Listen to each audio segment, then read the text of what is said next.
നമസ്തേ. ജനം ഡിബേറ്റിലേക്ക് എല്ലാ പ്രിയപ്പെട്ട പ്രേക്ഷകർക്കും സ്വാഗതം. അമ്മ എക്സിക്യൂട്ടീവ് കമ്മിറ്റി രാജിവെച്ചു. ആരോപണത്തിൽ ഭാരവാഹികൾ വരെ ഉൾപ്പെടുന്ന സ്ഥിതിവിശേഷത്തിൽ അമ്മ എന്ന സംഘടനയുടെ തന്നെ പ്രസക്തി ഇല്ലാതാകുന്ന ഒരു സാഹചര്യം കൂടി ഉണ്ടായി. രാജി എന്ന ഒറ്റ വാക്കിൽ ഒരു കമ്മിറ്റി തന്നെ ഇല്ലാതാകുമ്പോൾ ഇത്രയും നാൾ നേരിട്ട ആരോപണങ്ങൾക്ക് ധാർമ്മിക ഉത്തരവാദിത്വം ആരേറ്റെടുക്കും എന്നുള്ള ചോദ്യമാണ് ഉയരുന്നത്. ജനം ഡിബേറ്റ് പരിശോധിക്കുന്നു. അമ്മ അനാഥമാകുന്നുവോ? ധാർമ്മിക ഉത്തരവാദിത്തം ആർക്ക്? അമ്പ് കൊള്ളാത്തവർ ഇതിൽ ആര്? നമ്മോടൊപ്പം അതിഥികളായി ചേരുന്നവർ നടൻ അശോകൻ, സംവിധായകൻ സജി നന്ദ്യാട്ട്, സംവിധായകൻ രാമസിംഹൻ, BJP പ്രതിനിധി യുവരാജ് ഗോകുൽ, LDFിന്റെ പ്രതിനിധിയായി അഡ്വക്കേറ്റ് ബൽദേവ് സച്ചിദാനന്ദൻ, സാമൂഹ്യ നിരീക്ഷകൻ MK ഹരിദാസ് എന്നിവരാണ്. അതിഥികൾക്കും പ്രേക്ഷകർക്കും ഒരിക്കൽ കൂടി സ്വാഗതം. ശ്രീ രാമസിംഹൻ, അമ്മ എക്സിക്യൂട്ടീവ് കമ്മിറ്റി കൂട്ടരാജിയോടുകൂടി പിരിഞ്ഞുപോയിരിക്കുകയാണ്.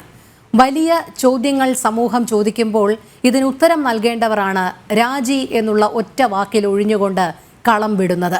എന്തിനാണ് ഇത്തരമൊരു അരങ്ങൊഴിയൽ ഇത്ര പെട്ടെന്ന് സംഭവിച്ചതിന്റെ കാരണം? ഇത് നിവൃത്തികേട് കൊണ്ട് ഒഴിഞ്ഞു പോയതാണ്. കാരണം നമ്മളെ സംബന്ധിച്ചോളം പറയുകയാണെങ്കിൽ ജനം ഇത് തിരിച്ചറിഞ്ഞു, എന്താണ് നിലവിലുള്ള അവസ്ഥ തിരിച്ചറിഞ്ഞു. മൊത്തം ചിലരുടെ പ്രവൃത്തികൾ മൊത്തം ആ മേഖലയെ തന്നെ ഒരു ദുഷിച്ച കണ്ണോടുകൂടി പ്രേക്ഷകർക്ക് നോക്കിക്കാണേണ്ടുന്ന അവസ്ഥയുണ്ടായി. അപ്പൊ ഗതികേട് കൊണ്ടാണ് മൊത്തത്തിൽ രാജിവെച്ചു പോയത്. കാരണം ആരുടെയൊക്കെ തലയിലാണ് ഈ കൂടെയുള്ളത് എന്ന് നിശ്ചയില്ല. ആ നിശ്ചയില്ലാത്ത അവസ്ഥയിൽ ഇപ്പൊ അവര് തന്നെ പറയുന്നു ഇനിയും ആരോപണങ്ങൾ ഉണ്ടായേക്കാം. അങ്ങനെ ആരോപണങ്ങൾ വരികയാണെങ്കിൽ ഇതിനേക്കാളും തിക്തമായിട്ടുള്ള ഫലം. കാരണം നമുക്ക് ഹേമ കമ്മീഷൻ റിപ്പോർട്ടിനകത്തുള്ള ഈ വ്യക്തികൾ ആരാണെന്ന് തിരിച്ചറിയില്ല. കാരണം അവിടെ വ്യക്തമായിട്ട് അവിടെ ഒരു ധാരണ ഹേമ കമ്മീഷന് കിട്ടിയിട്ടുണ്ട്. ഇതിനകത്തുള്ള ഈ ഒരു കോർ കമ്മിറ്റിയും ആ കോർ കമ്മിറ്റിയുടെ പ്രവർത്തനങ്ങളും ഒക്കെ കമ്മിറ്റിക്ക് മുമ്പാകെ എത്തിയിട്ടുണ്ട്. അങ്ങനെ കമ്മിറ്റിക്ക് മുമ്പാകെ എത്തിയ സ്ഥിതിക്ക് ഇനി അതിന്റെ നാളെ അത് ഹൈക്കോടതിയിൽ എത്തുകയാണ്. അത് ഹൈക്കോടതിയിൽ എത്തുമ്പോൾ സ്വാഭാവികം കോടതി അത് ചോദിക്കും. കാരണം ഇത്രയും വലിയൊരു ക്രിമിനൽ ഒഫൻസ് നടന്നിട്ട് എന്തുകൊണ്ട് ആക്ഷൻ എടുത്തില്ല എന്ന് ചോദിക്കുക. അതും ആത്യന്തികമായിട്ട് ബാധിക്കാൻ പോകുന്നത് ഈ സംഘടനയെ തന്നെയാണ്. ഈ സംഘടനയ്ക്ക് ഇത് അറിയാഞ്ഞിട്ടല്ല, പല കാലഘട്ടങ്ങളിൽ സംഘടനയ്ക്ക് മുമ്പാകെ വന്നിട്ടുള്ള ആരോപണങ്ങളാണ്. ആ ആരോപണങ്ങളൊക്കെ യഥാസമയം ശ്രദ്ധിക്കാതെ അല്ലെങ്കിൽ തേച്ചു മാച്ച് കളയുക, തങ്ങളുടെ ഇഷ്ടക്കാർക്ക് വേണ്ടി തേച്ചു മാച്ച് കളയുന്ന ഒരവസ്ഥ ഉണ്ടായിട്ടുണ്ട്. അപ്പൊ ഇത് നമുക്കറിയാം ഇത് എവിടുന്നാ തുടങ്ങുന്നത് ആ സംഘടനയിൽപ്പെട്ട ഒരു നടി ആക്രമിക്കപ്പെട്ടതിന് ശേഷം ഉണ്ടായിട്ടുള്ള ഒരു അവസ്ഥയാണിത്. അന്നാണ് ജനം തിരിച്ചറിയുന്നത് ഇതിന്റെ അകത്ത് ഒരു കാര്യം നമുക്ക് ചിന്തിക്കുക. അന്ന് ഈ പറയുന്ന ആരോപിതന്റെ കൂടെ നിന്ന ആൾക്കാരാണ് ഇന്ന് വീണ്ടും ആരോപണത്തിന് വിധേയരാകുന്നത്. അപ്പൊ ഒരു ഗ്യാങ്സ്റ്റർ അവിടെ ഉണ്ട് എന്നുള്ള കാര്യത്തിൽ നമുക്ക് സംശയിക്കേണ്ട കാര്യമില്ല. അതുകൊണ്ട് തന്നെ ഇപ്പൊ ഈ സംഘടന അത് എങ്ങനെയാണ് സാധാരണഗതിയിൽ ഈ പറയുന്ന 500 പേരുള്ള നടീനടന്മാരുടെ സംഘടനയില് ആർക്ക് വേണ്ടി നിലകൊള്ളുന്നുണ്ടോ അവർക്ക് വേണ്ടി നിലകൊള്ളില്ല. കാരണം ഈ മേൽത്തട്ടിലുള്ളവർക്ക് എല്ലാവിധ സൗകര്യങ്ങളും ഉണ്ട്, എല്ലാവിധ പ്രൊട്ടക്ഷനും ഉണ്ട്. എന്നാൽ ഒരു ചെറിയ പരിധി കഴിഞ്ഞ് താഴോട്ട് വരുന്നതോടും ആർക്കും ഒരു പ്രൊട്ടക്ഷനും ഇല്ല. അവന്റെ നാവ് പോലും അരിഞ്ഞു കളയുന്ന അവസ്ഥയാണ്. ശബ്ദിക്കാൻ പറ്റില്ല. ശബ്ദിച്ചാൽ അവൻ എന്നേക്കുമായിട്ട് ആ ഫീൽഡിൽ നിന്ന് ഔട്ടാണ്. ഇത് ഞാൻ വെറുതെ പറഞ്ഞില്ല, എന്റെയൊക്കെ അനുഭവം കൊണ്ട് പറയുന്നതാണ്. നമ്മൾ സംഘടനയ്ക്കെതിരെ അല്ലെങ്കിൽ സംഘടനയുടെ ദുഷിപ്പിനെതിരെ ഒന്ന് സംസാരിച്ചു കഴിഞ്ഞിട്ട് 14 വർഷമായി ഞാൻ പുറത്തു നിൽക്കുന്നു. 14 വർഷം സസ്പെൻഷൻ എന്ന് പറഞ്ഞാൽ അൺലിമിറ്റഡ് ആണ്. അത് മരണം വരെ സസ്പെൻഷൻ ആണ്. ഒരു സാംസ്കാരിക സംഘടന അങ്ങനെ സസ്പെൻഡ് ചെയ്ത്. അപ്പൊ അത് എനിക്ക് കിട്ടിയ അനുഭവം തന്നെയാണ് ഇവിടുത്തെ മറ്റുള്ള നടീനടന്മാർക്കാണെങ്കിലും കിട്ടുന്നത്. അവര് അങ്ങ് പുറത്താക്കി കഴിഞ്ഞാൽ പിന്നെ അവർക്ക് ജീവിതമില്ല. കാരണം ഒരു ആർട്ടിസ്റ്റ് എന്ന് പറഞ്ഞാൽ സിനിമയിൽ വന്ന് കുറച്ച് മുഖം കാണിച്ചു, സിനിമാ നടി അല്ലെങ്കിൽ സിനിമാ നടൻ എന്നുള്ള പേര് വന്നു, അതിനുശേഷം മറ്റൊരു തൊഴിലേക്ക് അവർക്ക് പോകാൻ പറ്റില്ല. അങ്ങനത്തെ ഒരു അവസ്ഥയിൽ അവര് എന്ത് ചെയ്യും? അപ്പൊ ഇങ്ങനെ ഈ ഗ്രൂപ്പ് ഇങ്ങനെ ചെയ്യും. ഞാനൊരു കാര്യം പറഞ്ഞു കഴിഞ്ഞാൽ എന്റെ അന്ത്യമാണ് അതോടുകൂടി എന്നുള്ളത് മനസ്സിലാക്കിക്കൊണ്ട് തന്നെ ഒരു അടിമത്ത വ്യവസ്ഥ ആ സംഘടനയ്ക്കകത്തുണ്ട്, 2 സംഘടനയ്ക്കകത്ത്. ഇപ്പൊ ഇത്രയും ദിവസമായിട്ട് പെപ്കം വേണ്ടിയിട്ടില്ല. ഇപ്പൊ ആരോപണ വിധേയര് എന്ന് പറഞ്ഞാലും അമ്മയുടെ കീഴിലുള്ള ആൾക്കാർ മാത്രമല്ല, സംവിധായകർ എവിടെയാണ്? പെപ്കയിലാണുള്ളത്. അപ്പം ഇതൊക്കെ വേണ്ടിയിട്ട് ആലോചിച്ച് നോക്കും. ഇത്രയും ദിവസമായിട്ട് ഇത്രയും ഇഷ്യൂ മലയാള സിനിമയിലായിട്ട് ബി ഉണ്ണികൃഷ്ണനെ കാണാനില്ല, പൊടി പോലും ഇല്ല കണ്ടുപിടിക്കാൻ. അപ്പൊ അതാണ് അവസ്ഥ. അപ്പൊ ഒരു പൊതുസമൂഹത്തിന്റെ മുന്നിൽ ഇതെല്ലാം വെളിയിൽ വരികയും ഇരകൾക്കൊപ്പമല്ല വേട്ടക്കാർക്കൊപ്പമാണ് ഈ സംഘടന എന്നൊരു തിരിച്ചറിവ് ഉണ്ടാവുകയും അതിന്റെ റിയാക്ഷൻ പൊതുസമൂഹത്തിൽ നിന്ന് ഉണ്ടാവുകയും ചെയ്തപ്പോഴാണ് ഈ രാജിവെപ്പ്. അതായത് ശ്രീ രാമസിംഹൻ, ഇത് ഗത്യന്തരമില്ലാത്ത ഒരു ഒളിച്ചോട്ടം എന്ന് തന്നെ പറയേണ്ടിയിരിക്കുന്നു അല്ലേ? അതായത് നമുക്കറിയാം, ഈ അമ്മ സംഘടന ആദ്യം ഹേമ കമ്മിറ്റി റിപ്പോർട്ടിനെ സ്വാഗതം ചെയ്യുന്നു എന്ന് ജനറൽ സെക്രട്ടറിയായ സിദ്ദിഖ് പറയുന്നു. പക്ഷെ തൊട്ടടുത്ത ദിവസം തന്നെ സിദ്ദിഖിനെതിരായ ആരോപണം വരുന്നു. വളരെ പെട്ടെന്ന് സിദ്ദിഖിന്റെ രാജി, അതിനു മുൻപ് തന്നെ രഞ്ജിത്തിന്റെ രാജി ഉണ്ടാകുന്നു. പിന്നീടാണ് ബാബുരാജിനെ ആ സ്ഥാനത്തേക്ക് കൊണ്ടുവരുന്നത് താൽക്കാലികമായിട്ടെങ്കിലും. ആ നിമിഷം തന്നെ ബാബുരാജിനെതിരെ അടുത്ത ആരോപണം വരുന്നു. ഇങ്ങനെ ഭാരവാഹികളൊക്കെ ഒന്നിനു പിറകെ ഒന്നായി ആരോപണ വിധേയരാകുകയാണ്. താങ്കൾ നേരത്തെ സൂചിപ്പിച്ചതുപോലെ ഈ ഫെഫ്കയും അമ്മയും ഒക്കെ എന്തിന് രൂപീകൃതമായി എന്നുള്ള സംശയവും ചോദ്യവുമാണ് ഉയരുന്നത്. ഇവരൊക്കെ ഇത്തരം കമ്മിറ്റികളെ സ്വാഗതം ചെയ്യുന്നുവെങ്കിൽ അതിനുതകുന്ന ഉത്തരവാദിത്തപ്പെട്ട സ്ഥാനങ്ങളിൽ ഇരിക്കുന്നവർ കൃത്യമായ മറുപടി നൽകുകയല്ലേ വേണ്ടത്? അതിനു പകരം ഒറ്റ ദിവസം കൊണ്ട് എക്സിക്യൂട്ടീവ് കമ്മിറ്റി യോഗം ചേരുന്നു, അതിൽ പ്രസിഡന്റായ മോഹൻലാൽ തന്റെ രാജി തീരുമാനം അറിയിക്കുന്നു, തുടർന്ന് ആ കമ്മിറ്റി തന്നെ ഒന്നാകെ രാജിവെച്ച് പിരിഞ്ഞു പോകുന്നു. ഇപ്പോൾ ഈ അമ്മ എന്നുള്ള സംഘടന നിലവിലില്ലാതെ താൽക്കാലികമായ ഒരു അഡ്ഹോക് കമ്മിറ്റി മാത്രമായി പ്രവർത്തിക്കുകയും ഇപ്പോഴുള്ള ഈ ധനസഹായം അടക്കമുള്ള സംവിധാനങ്ങളിൽ മാത്രമായി ഒതുങ്ങുകയും ചെയ്യുമ്പോൾ കുറച്ചു വലിയ ചോദ്യങ്ങളുണ്ട്. വലിയ രീതിയിൽ പീഡനം നേരിട്ട, ചൂഷണം ചെയ്യപ്പെട്ടവരുടെയൊക്കെ ചോദ്യങ്ങളുണ്ട്. അതിനൊന്നും ധാർമ്മികമായ ഒരു ഉത്തരവാദിത്വം നൽകാൻ ആരും തയ്യാറാകുന്നില്ല എന്നുള്ളതാണ്. തീർച്ചയായിട്ടും പൂർണ്ണമായിട്ട് ഒളിച്ചോട്ടാണ്. അവർക്കൊന്നും പറയാനൊരു നാവുപോലും ഉണ്ടായിരുന്നില്ല. ഒരു 2 വരി ഞങ്ങൾ ഇതാ രാജിവെച്ച് പോകുന്നു. അപ്പൊ അവരുടെ ഭാഗത്ത് ഒരു ന്യായവും ഇല്ല എന്ന് കണ്ടിട്ട് ഒരു ഒളിച്ചോട്ടം തന്നെയാണ്. ഇന്ന് എന്നെ പലരും വിളിച്ചു ഇതിനകത്തുണ്ടാവുന്ന സംഭവങ്ങൾ വെച്ചിട്ട്. സങ്കടകരമാണ് നമുക്കുണ്ടാവുന്ന അവസ്ഥ. ഇപ്പം ഈ ഇന്ന് ഒരു കുട്ടി വിളിച്ചിട്ട് പറയാ, സാറേ ഞാൻ ചെയ്യുന്ന ജോലി ഒരേ ജോലി, എനിക്ക് കാർഡില്ല, എനിക്ക് പകുതി ശമ്പളമേ കിട്ടും, കാർഡുള്ളവന് മുഴുവൻ ശമ്പളം. രാവിലെ 6 മണി മുതൽ രാത്രി 12 മണി വരെ ജോലി ചെയ്താൽ എനിക്ക് കിട്ടുന്ന. അപ്പം ഒന്ന് ആലോചിച്ച് നോക്കും, അടിമത്ത വ്യവസ്ഥ ഞാൻ പറഞ്ഞ വെറുതെ അല്ല. അവിടെ അവരുടെ കാർഡ് എടുത്താൽ മാത്രമേ ഈ കാർഡ് എടുപ്പിക്കുക, അവന്റെ കയ്യിൽ നിന്ന് ആനുകൂല്യങ്ങൾ വാങ്ങിക്കുക, പിരിവെടുക്കുക എന്നിൽ കഴിഞ്ഞ് അവിടെ താഴേക്കടയിൽ ആൾക്കാരെ സഹായിക്കാനുള്ള ഒരു വ്യവസ്ഥയില്ല. അതേപോലെ തന്നെ ഇന്ന് മറ്റൊരാൾ വിളിച്ചു പറയുന്നു, സാറേ 2000 രൂപയാണ് എക്സ്ട്രാസിന് കൊടുക്കുന്നത്, ഞങ്ങൾക്ക് കിട്ടുന്നത് 500 രൂപയാണ്, ബാക്കി 1500 രൂപയിൽ പ്രൊഡക്ഷൻ എക്സിക്യൂട്ടീവും മാനേജറും അടിച്ചു മാറ്റുന്നു. ഇതൊക്കെ ഇവർക്ക് അറിയാഞ്ഞിട്ടല്ല, ഇതൊക്കെ ഈ സംഘടനയ്ക്കറിയാം. സംഘടനയിൽ എത്തിയിട്ടുണ്ടെങ്കിൽ കംപ്ലൈന്റ്, പക്ഷെ സംഘടനയില്ല. ഇനി സംഘടനയിൽ ഏറ്റവും അതിനേക്കാളും സംഘടന വെച്ചിട്ട് ആ സംഘടനയിൽ മെമ്പർഷിപ്പ് കിട്ടണമെങ്കിൽ കിടന്നു കൊടുക്കണം എന്ന് പറഞ്ഞ അവസ്ഥ ആലോചിച്ച് നോക്കൂ. ഇടവേള ബാബുവിന് കിടന്നു കൊടുത്താലേ സംഘടനയിൽ അംഗത്വം കിട്ടുന്നു പറഞ്ഞാൽ എന്തിനാണ് പിന്നെ ആ സംഘടന? അതിനൊരു മറുപടി പറയണ്ടേ? ഇടവേള ബാബു ഒരു മെമ്പർഷിപ്പിന് വേണ്ടി ചോദിച്ചത് എന്താണെന്നുള്ളത് മോഹൻലാലിന് മറുപടി പറഞ്ഞു.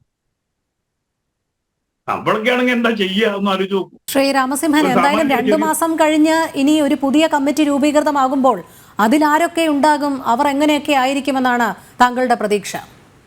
താഴേക്കടയുള്ളവർ വന്നാൽ നന്നാവും.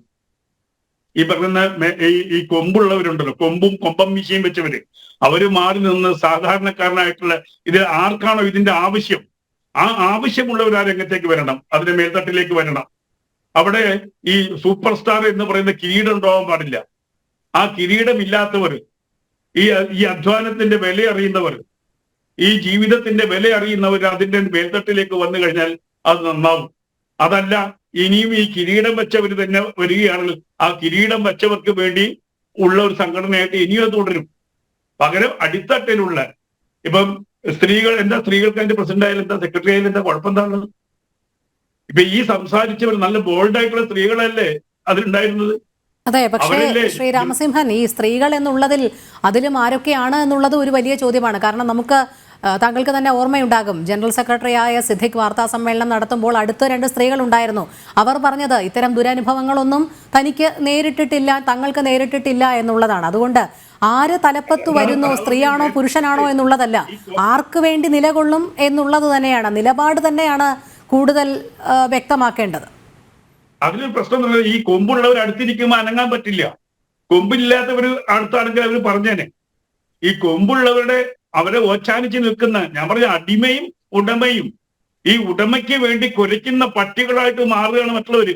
അതെ, ആ ഒരു അവസ്ഥ മാറിയാൽ മാത്രമേ ഇതിന് മാറ്റം ഉണ്ടാവുള്ളൂ.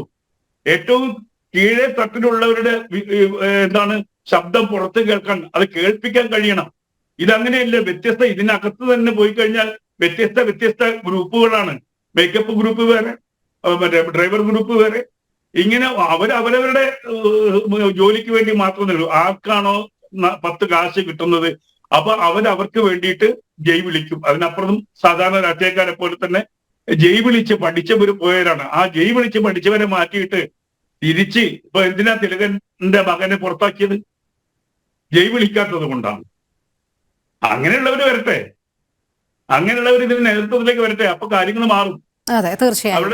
ശ്രീ എം കെ ഹരിദാസ്, അമ്മ എക്സിക്യൂട്ടീവ് കമ്മിറ്റി ഒന്നാകെ രാജിവെച്ച് അരങ്ങൊഴിയുമ്പോൾ ഒരു പൊട്ടിത്തെറിയാണ് ഇതിന് കാരണമായത് എന്നുകൂടി പറയേണ്ടിയിരിക്കുന്നു. കാരണം അമ്മ സംഘടനയ്ക്ക് ഉള്ളിലുള്ള ഭിന്നത തന്നെ മറനീക്കി പുറത്തു വരുന്ന ഒരു സാഹചര്യമുണ്ടായി. ചിലരെ ന്യായീകരിക്കാൻ ശ്രമിക്കുമ്പോൾ വളരെ ഉറക്കെ തന്നെ ഉച്ചത്തിൽ അതിനകത്തുള്ള പുഴുക്കുത്തുകളെ തുറന്നു കാട്ടുന്ന ഒരു സാഹചര്യം കൂടി ചിലർ എടുത്തു പറയുകയുണ്ടായി. ഒരു പക്ഷേ ഇങ്ങനെ പൊതുസമൂഹത്തിന്റെ മുൻപിലും സംഘടനയ്ക്കകത്തും ചോദ്യം ചെയ്യപ്പെടും എന്നുള്ള വിശ്വാസത്തിന്റെ പുറത്താണോ ഈ കൂട്ടരാജിയും അരങ്ങൊഴിയലുമൊക്കെ?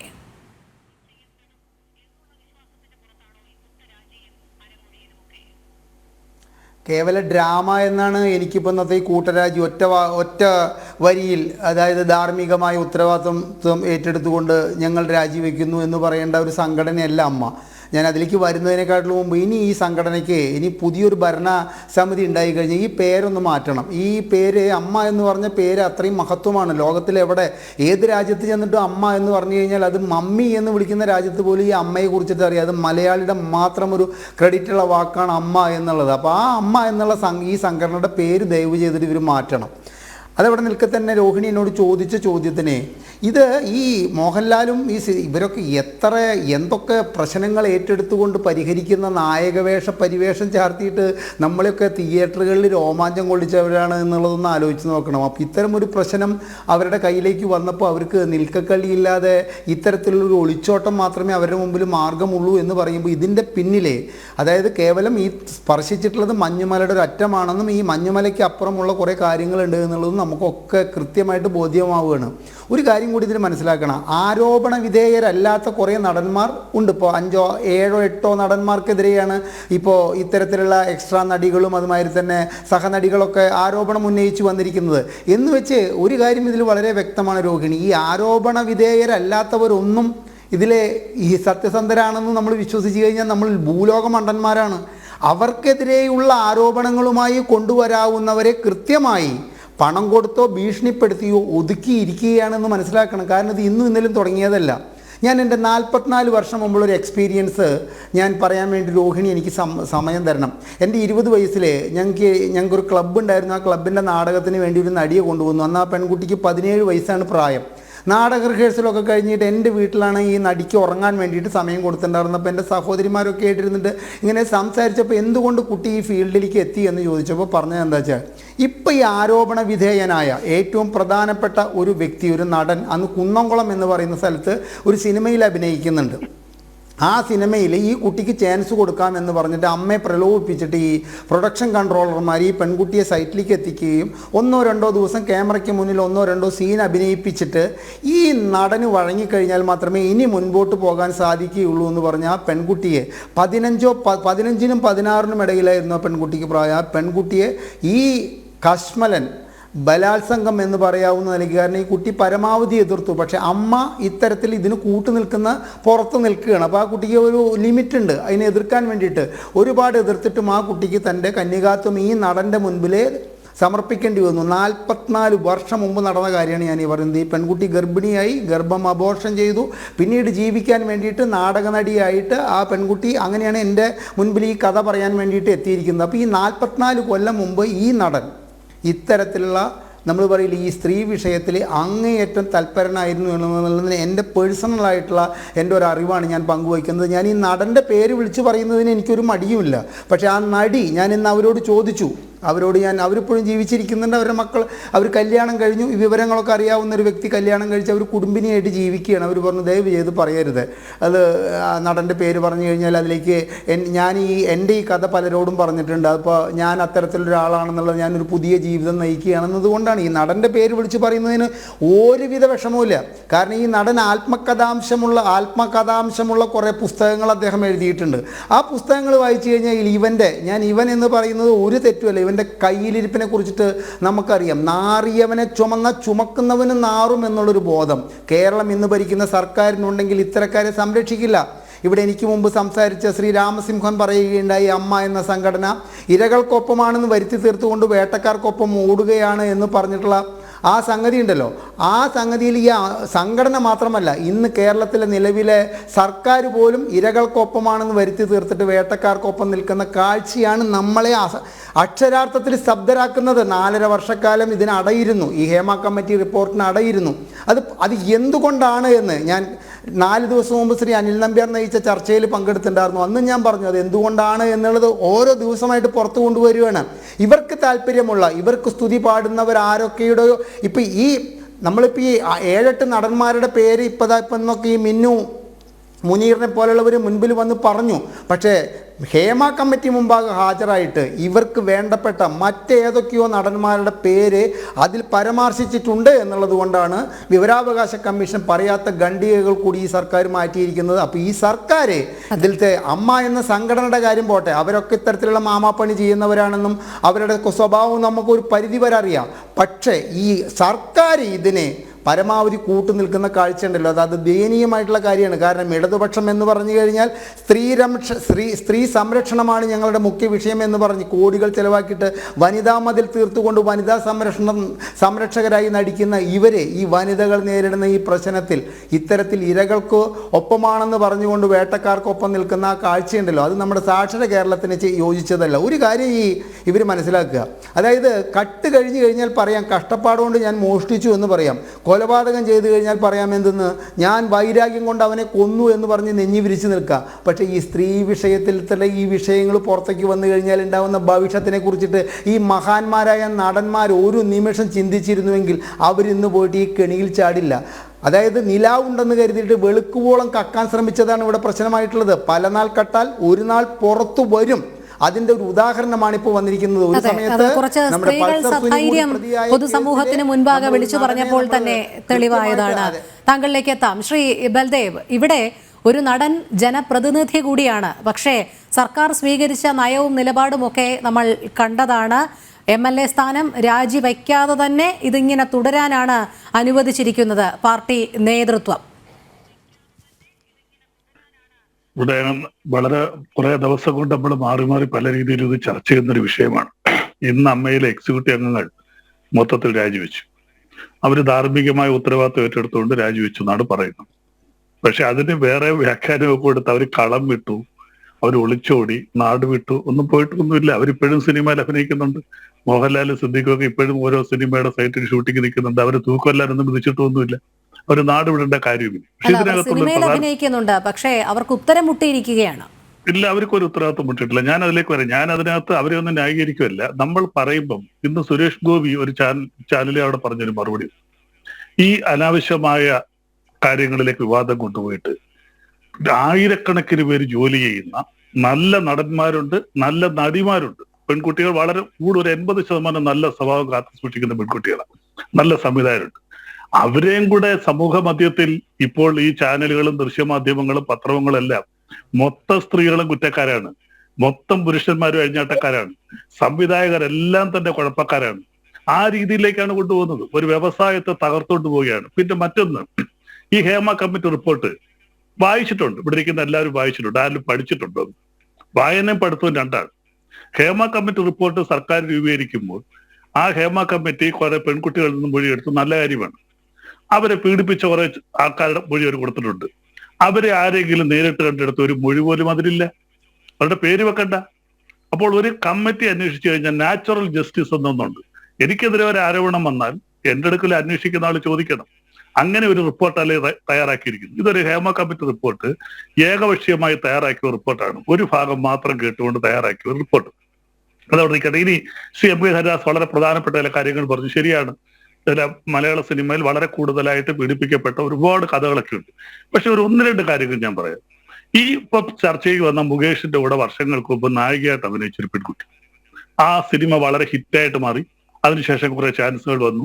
പിന്നീട് ആ പെൺകുട്ടിക്ക് അവസരങ്ങളൊന്നും കിട്ടിയില്ല, ആ സിനിമ കൊണ്ട് പുറത്തുപോയി. ആ പെൺകുട്ടി 2 ദിവസം മുമ്പ് ഒരു പ്രസ്താവനയായിട്ട് വന്നു, എന്നെ വന്നിട്ട് എനിക്ക് സിനിമയിൽ അവസരങ്ങൾ നഷ്ടപ്പെട്ടത് ഞാൻ പലർക്കും വിധേയരായിരുന്നോട്ടാണ്. നിങ്ങൾ ആരെങ്കിലും ആ പെൺകുട്ടിയുടെ ചരിത്രത്തെ കുറിച്ച് അന്വേഷിച്ചു? മലയാള സിനിമയിൽ അറിയപ്പെടുന്ന ഒരു പ്രോസ്റ്റിറ്റ്യൂട്ടാണ്. 1-2 സിനിമയിൽ അഭിനയിച്ചിട്ട് ഇപ്പോൾ അവരുടെ തൊഴിൽ അതാണ്. നേരിട്ട് എം കെ ഹരിദാസ് പറഞ്ഞതുപോലെ അറിയാവുന്ന കാര്യങ്ങളാണ്. അതുപോലെ മറ്റൊരു നടി വേറെ നടനെതിരെ ആരോപണം പറഞ്ഞു. നിങ്ങൾ ആ നടിയുടെ ഫേസ്ബുക്കോ വാട്സപ്പ് പോസ്റ്റുകളോ നിങ്ങൾ നോക്കി, തന്നെ നഗ്നചിത്രങ്ങൾ പലരുമായിട്ടുള്ളതൊക്കെ അപ്ലോഡ് ചെയ്തിട്ടുണ്ട്. അപ്പൊ ഇവരുടെ മോറൽ സൈഡ് കൂടെ നിങ്ങൾ നോക്കണം. നല്ലവരുണ്ട്, ഈ വെളിപ്പെടുത്തലിനകത്ത് നല്ല കുറെ നടികളുണ്ട്, അവരാരും അങ്ങനെ തെറ്റിലേക്കൊന്നും പോകാറില്ല. പക്ഷെ പ്രധാനപ്പെട്ട ചില വെളിപ്പെടുത്തൽ അങ്ങ് സാമൂഹിക പ്രതിബദ്ധതയോടുകൂടി ആണോ സംസാരിക്കുന്നത്? കാരണം ഒരു സ്ത്രീ അവർ ചെയ്യുന്ന തൊഴിലും അവർ ഉന്നയിക്കുന്ന ആരോപണവും ഇന്നതൊക്കെയാണ്, അതുകൊണ്ട് അവർ ഇതല്ല ഇതിനപ്പുറവും ഉന്നയിക്കും. ചില നല്ല സ്ത്രീകളുണ്ട്, ആ പ്രയോഗം തന്നെ എന്താണ്? ചില നല്ല സ്ത്രീകളുണ്ട്, മറ്റു ചില നല്ല സ്ത്രീകളുണ്ട്, അവർ ഉന്നയിക്കുന്ന ആരോപണത്തെ നമുക്ക് നോക്കാം എന്നുള്ളത്. താങ്കളെ പോലെയുള്ളവർ അല്പം അപക്വമായ ഒരു ചിന്താഗതിയോടുകൂടി ഈ കാര്യം സംസാരിച്ചു എന്നാണ് എനിക്ക് തോന്നുന്നത്. രോഹിണി, ഞാൻ പറയുമ്പോൾ ഇടയ്ക്ക് ഞാൻ പറഞ്ഞു പൂർത്തീകരിക്കട്ടെ. ഞാൻ പറഞ്ഞത് നല്ല സ്വഭാവത്തിൽ നിൽക്കുന്ന പെൺകുട്ടികളുണ്ട്, തെറ്റായ രീതിയിൽ പോകുന്നവരുണ്ട്, അവരും വന്ന ആരോപണങ്ങൾ ഉന്നയിക്കും. ഇവിടെ പറഞ്ഞതിനകത്ത് കുറെ നടികൾ പറഞ്ഞത് വളരെ കറക്റ്റാണ്, അവർ നല്ല രീതിയിൽ. അപ്പൊ ഇതിന് ഞാൻ പറഞ്ഞത്, നിങ്ങൾ ചർച്ചയ്ക്കെടുക്കുമ്പോൾ ഈ കാര്യങ്ങളെല്ലാം നിങ്ങൾ ചർച്ചയ്ക്ക് എടുക്കണം, നിങ്ങൾ ഇതിനെക്കുറിച്ച് അന്വേഷിക്കണം. ഇവിടെ പല കാര്യങ്ങളും ചർച്ചയ്ക്ക് വരുന്നു. അപ്പൊ ഈ പറയുന്ന വ്യക്തി, ആ വ്യക്തിയുടെ ക്രെഡിബിലിറ്റി, ആ വ്യക്തിയുടെ റിലയബിലിറ്റി, ആ വ്യക്തി എന്തുമാത്രം സാമൂഹ്യ പ്രതിബദ്ധതയുണ്ട്, എന്തുദ്ദേശത്തിലാണെന്ന് പറയുന്നത്. ഇതിനകത്ത് ഫിനാൻഷ്യൽ മോട്ടീവ് ഉണ്ട്, അങ്ങനെ പല രീതിയിൽ കാര്യങ്ങൾ പറയുന്നുണ്ട്. ഞാൻ ഒരിക്കലും ഇത് ന്യായീകരിക്കല്ല. അമ്മ സംഘടന കാണിച്ചത് അങ്ങേയറ്റം തെറ്റാണ്. നമ്മുടെ ഭാരതത്തിലല്ല എവിടായാലും പെൺകുട്ടികളെ പീഡിപ്പിച്ചിട്ടുണ്ടെങ്കിൽ അത് അങ്ങേയറ്റം തെറ്റ് തന്നെയാണ്. പക്ഷെ അത് ചർച്ചയ്ക്ക് വരുമ്പോൾ ഏകപക്ഷീയമായി ചർച്ചകൾ പോകരുത്. ശരി, അങ്ങനെയാണെങ്കിൽ ഈ മോറൽ സൈഡ് നോക്കിയാണ് ഇതൊക്കെ തീരുമാനമെടുക്കേണ്ടത് എങ്കിൽ ഈ പ്രതിസ്ഥാനത്ത് നിൽക്കുന്നവരെ കൂടെ പരിഗണിക്കണ്ടേ? അവർ നിരവധി സ്ത്രീകളെ ജനപ്രതിനിധി എന്നുള്ള രീതിയിൽ പാലിക്കേണ്ട ചില മര്യാദകളുണ്ടല്ലോ. ഇത്തരത്തിൽ താങ്കൾ പറഞ്ഞതുപോലെ മോറൽ സൈഡ് നോക്കണമെങ്കിൽ നിരവധി സ്ത്രീകളെ പീഡിപ്പിച്ചു എന്നുള്ള ആരോപണം വരികയാണെങ്കിൽ അയാളുടെ മോറൽ സൈഡ് നോക്കണ്ടേ? മാറി നിൽക്കാൻ പറഞ്ഞുകൊണ്ട് അന്വേഷണം നേരിടാൻ പറയണ്ടേ? അല്ലാതെ സ്ത്രീകളെ മാത്രം ഒരു ഭാഗത്ത് കേന്ദ്രീകരിച്ച് അല്ല.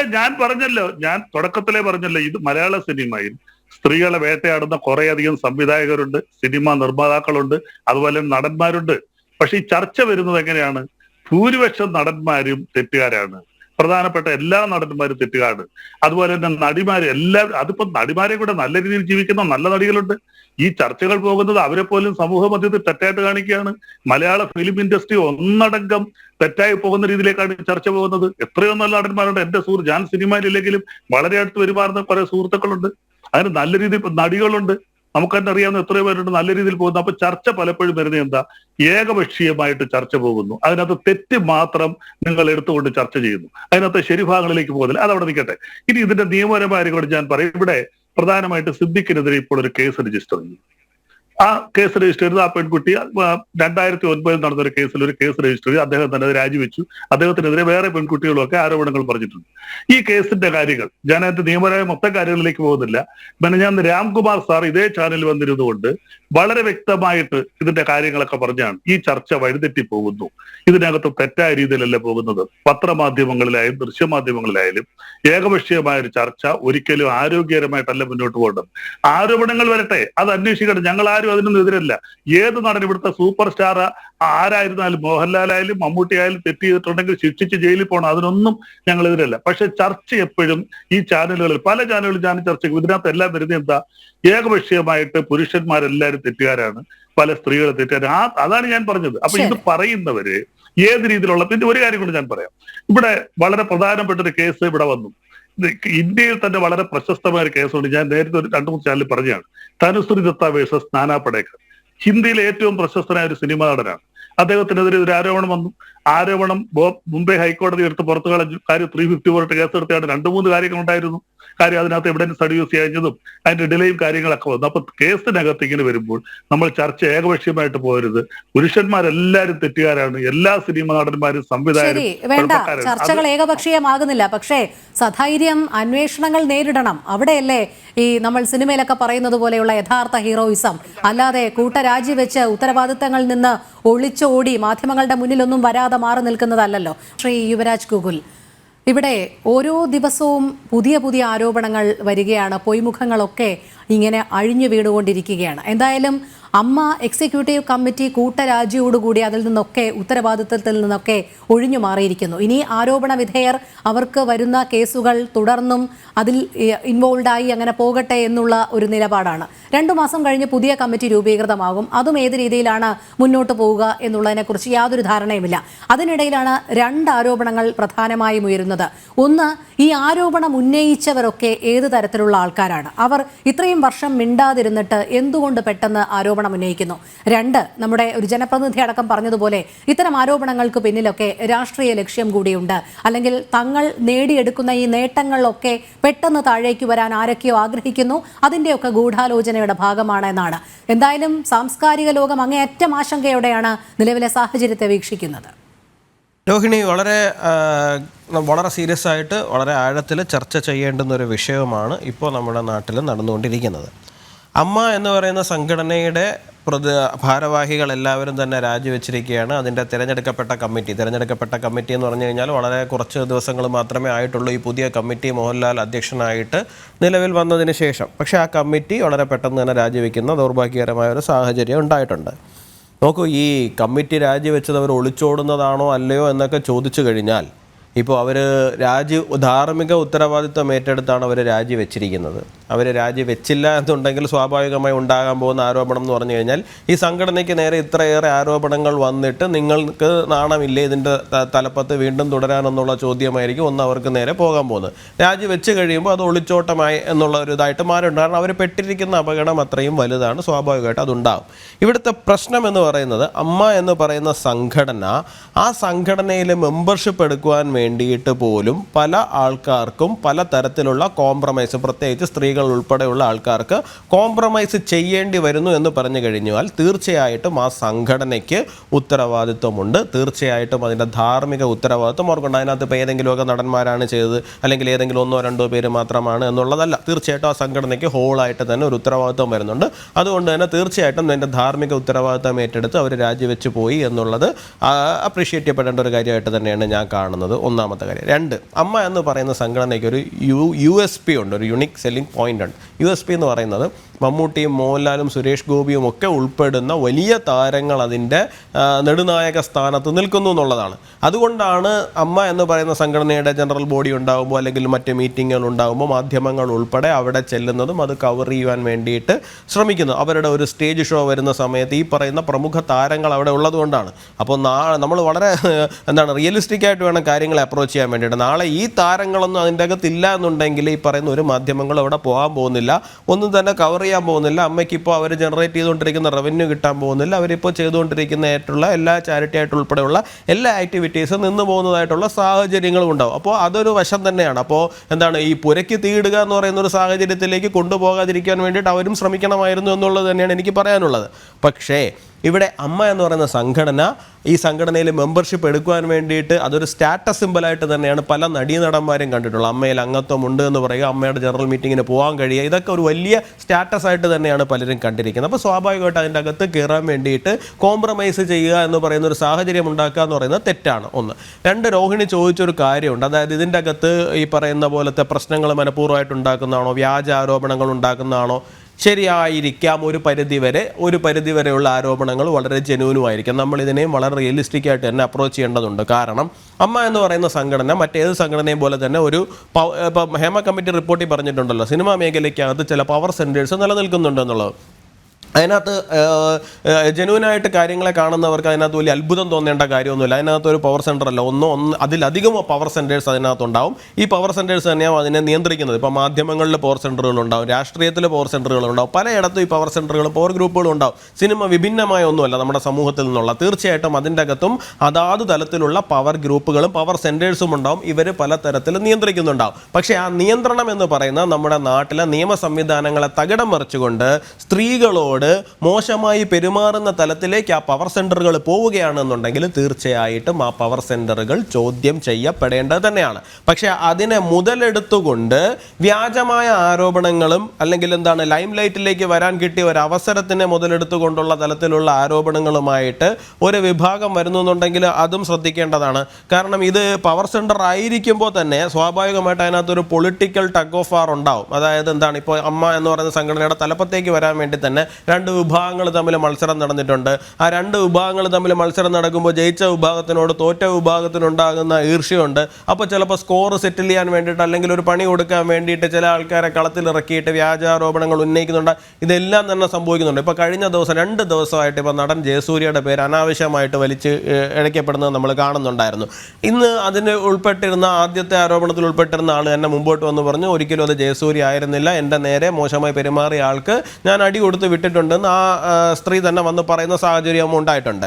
നമ്മളൊന്നും മനസ്സിലാക്കണം, ജയസൂര്യ എന്ന് പറയുന്ന ആൾക്കും കുട്ടിയും കുടുംബവും എല്ലാം ഉണ്ട്. 2 ദിവസം ഈ പറയുന്ന ഒരാളുടെ പരാമർശത്തിൻ്റെ പേരിൽ ആ നടൻ വളരെ മോശമായിട്ട് സോഷ്യൽ മീഡിയയിൽ വിചാരണ ചെയ്യപ്പെട്ടു. ഇനി മറ്റൊരാൾ ഇതുപോലൊരു ആരോപണം ഉന്നയിച്ചിട്ടുണ്ടെന്നാണ് നമുക്ക് മനസ്സിലാകുന്നത്. സ്വാഭാവികമായിട്ടും എന്തുകൊണ്ട് ആ സമയത്ത് പരാതി കൊടുത്തില്ല എന്നുള്ള കാര്യം അവർ ഉത്തരം പറയേണ്ട കാര്യമാണ്. നമുക്കറിയില്ല എന്തുകൊണ്ട് അവർ ആ സമയത്ത് പ്രതികരിച്ചില്ല, പിന്നീടൊരു സമയത്ത് മാത്രം വന്ന് പ്രതികരിച്ചു എന്നുള്ള കാര്യം. അപ്പോഴാണ് നമ്മൾ സ്വാഭാവികമായിട്ടും ഈ പറയുന്ന ആൾക്കാരുടെ ഹിസ്റ്ററി എന്താണ്, ഇവരുടെ മുൻ ചെയ്തികൾ എന്താണ്, ഇവരിങ്ങനെ ലൈം ലൈറ്റിലേക്ക് വരാൻ വേണ്ടിയിട്ട് നിൽക്കുന്ന ആൾക്കാരാണോ, അത്തരം കാര്യങ്ങൾ നമ്മൾ പരിശോധിക്കേണ്ടി വരും. ഇത് പരിശോധിക്കപ്പെടണം. എന്തുകൊണ്ട് എന്ന് ചോദിച്ചു കഴിഞ്ഞാൽ വളരെ ജെനുവിനായിട്ട് പരാതി പറയുന്ന സ്ത്രീകളുണ്ട്. വളരെ ജെനുവിനായിട്ട് പരാതി പറയുന്ന സ്ത്രീകൾ, ആ സ്ത്രീകളുടെ പരാതികൾ പോലും ഇത്തരത്തിൽ ലൈം ലൈറ്റിലേക്ക് അനാവശ്യമായി വരാനുള്ള അവസരം മുതലെടുക്കുന്നവർ കാരണം അതുപോലും സംശയത്തിന്റെ നിഴലിലേക്ക് പോകാനുള്ള സാഹചര്യമുണ്ട് എന്നുള്ളത് കൊണ്ട് തന്നെ നമ്മൾ വളരെ കൃത്യമായിട്ട് ഇതിനെ പരിശോധിക്കേണ്ടത്. ശരി, ശ്രീ സജി നന്ദ്യാട്ട്, ഹേമ കമ്മിറ്റി റിപ്പോർട്ട് ഇങ്ങനെ ആഞ്ഞടിക്കുകയാണ്. വലിയ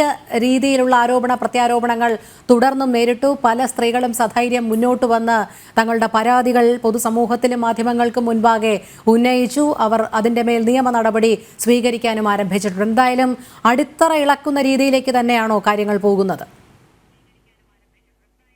ഇന്നത്തെ ഇപ്പം ഈ ഹേമ കമ്മിറ്റി റിപ്പോർട്ടിനകത്ത് പരാമർശിക്കുകയോ അല്ലെങ്കിൽ മൊഴികൾ കൊടുക്കുകയോ ചെയ്തിട്ടുള്ളവരല്ല ഇപ്പോൾ രംഗത്ത് വന്നിരിക്കുന്നത്. ഇപ്പൊ ഞങ്ങളൊരു ആക്ഷേപം ഉന്നയിച്ചിട്ടുള്ളത് ഹേമ കമ്മിറ്റി റിപ്പോർട്ട് പൂർണ്ണമല്ല, അപൂർണമാണ് എന്ന് ഞാൻ പറഞ്ഞിരുന്നു.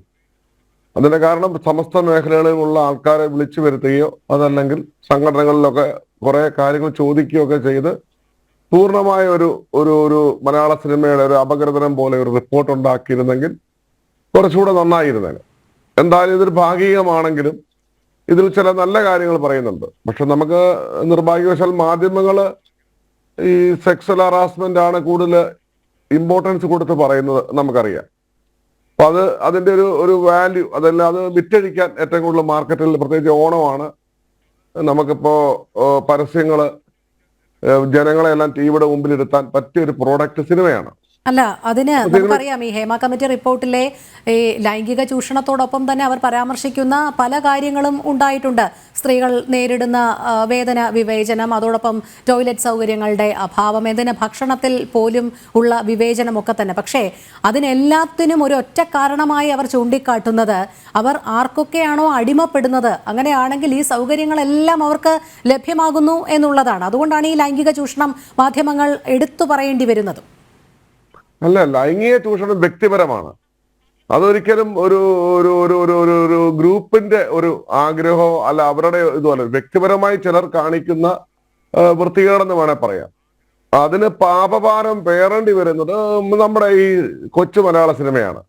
പിന്നെ വേതനത്തിന്റെ ഒരു പറഞ്ഞു, നമുക്ക് വേതനം ഒരിക്കലും ഒരു ലേഡി ആക്ടർക്ക് കൊടുക്കുന്ന വേതനം ഒരു പുരുഷ ആക്ടർക്ക് കൊടുക്കുന്ന വേതനവും നമ്മൾ ഒരിക്കലും ഒരുപോലെ കൊണ്ടുവരാൻ പറ്റില്ല. കാരണം ഇതൊരു പ്രൊഡ്യൂസർ പണം മുടക്കി തന്റെ പ്രോഡക്റ്റ് അല്ല, മാർക്കറ്റിൽ ഇറങ്ങുമ്പോൾ തീർച്ചയായും അത്തരം ഈ താരമൂല്യങ്ങൾക്കൊക്കെ വ്യത്യാസങ്ങളുണ്ട്, അതൊക്കെ അംഗീകരിക്കുന്ന കാര്യങ്ങൾ തന്നെയാണ്. പക്ഷേ ശ്രീ സജി നന്ദ്യാട്ട്, ഇവിടെ ഉയരുന്ന ഒരു ചോദ്യം എന്ന് പറയുന്നത് ഇത്രയധികം വിവേചനങ്ങൾ നേരിടുന്നു, ലൈംഗിക ചൂഷണം നേരിടുന്നു, ഹേമ കമ്മിറ്റിയിൽക്കപ്പുറം, അതായത് അവിടെ വന്ന് പരാതി പറയാത്തവർ വരെ പൊതുസമൂഹത്തിലേക്ക് ഇപ്പോൾ ഇറങ്ങി വരുന്നുണ്ട് സധൈര്യം. അതിനൊക്കെ കാരണമായത് ഈ കമ്മിറ്റി റിപ്പോർട്ടായിരിക്കാം എന്നുള്ള ഒരു അനുമാനവുമുണ്ട്. എന്തായാലും ഇതിനൊക്കെ മറുപടി പറയണം, ആരോപണ വിധേയരായവർ അന്വേഷണം നേരിടണം. അത്തരത്തിലൊരു മുഴുവനായുമുള്ളൊരു അഴിച്ചുപണി തന്നെയല്ലേ വേണ്ടത് സിനിമാ മേഖലയിൽ ഇനി അങ്ങോട്ട്? അല്ല, തീർച്ചയായിട്ടും നമ്മുടെ സിനിമാ മേഖല സംശുദ്ധീകരിക്കപ്പെടണം.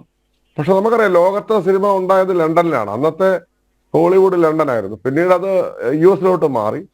ലോക സിനിമ ഉള്ളപ്പോൾ മുതൽ ഈ പ്രവണത ഈ മേഖലയിൽ വളരെ കൂടുതലായിട്ട് കാണുന്ന ഒരു മേഖലയാണ്.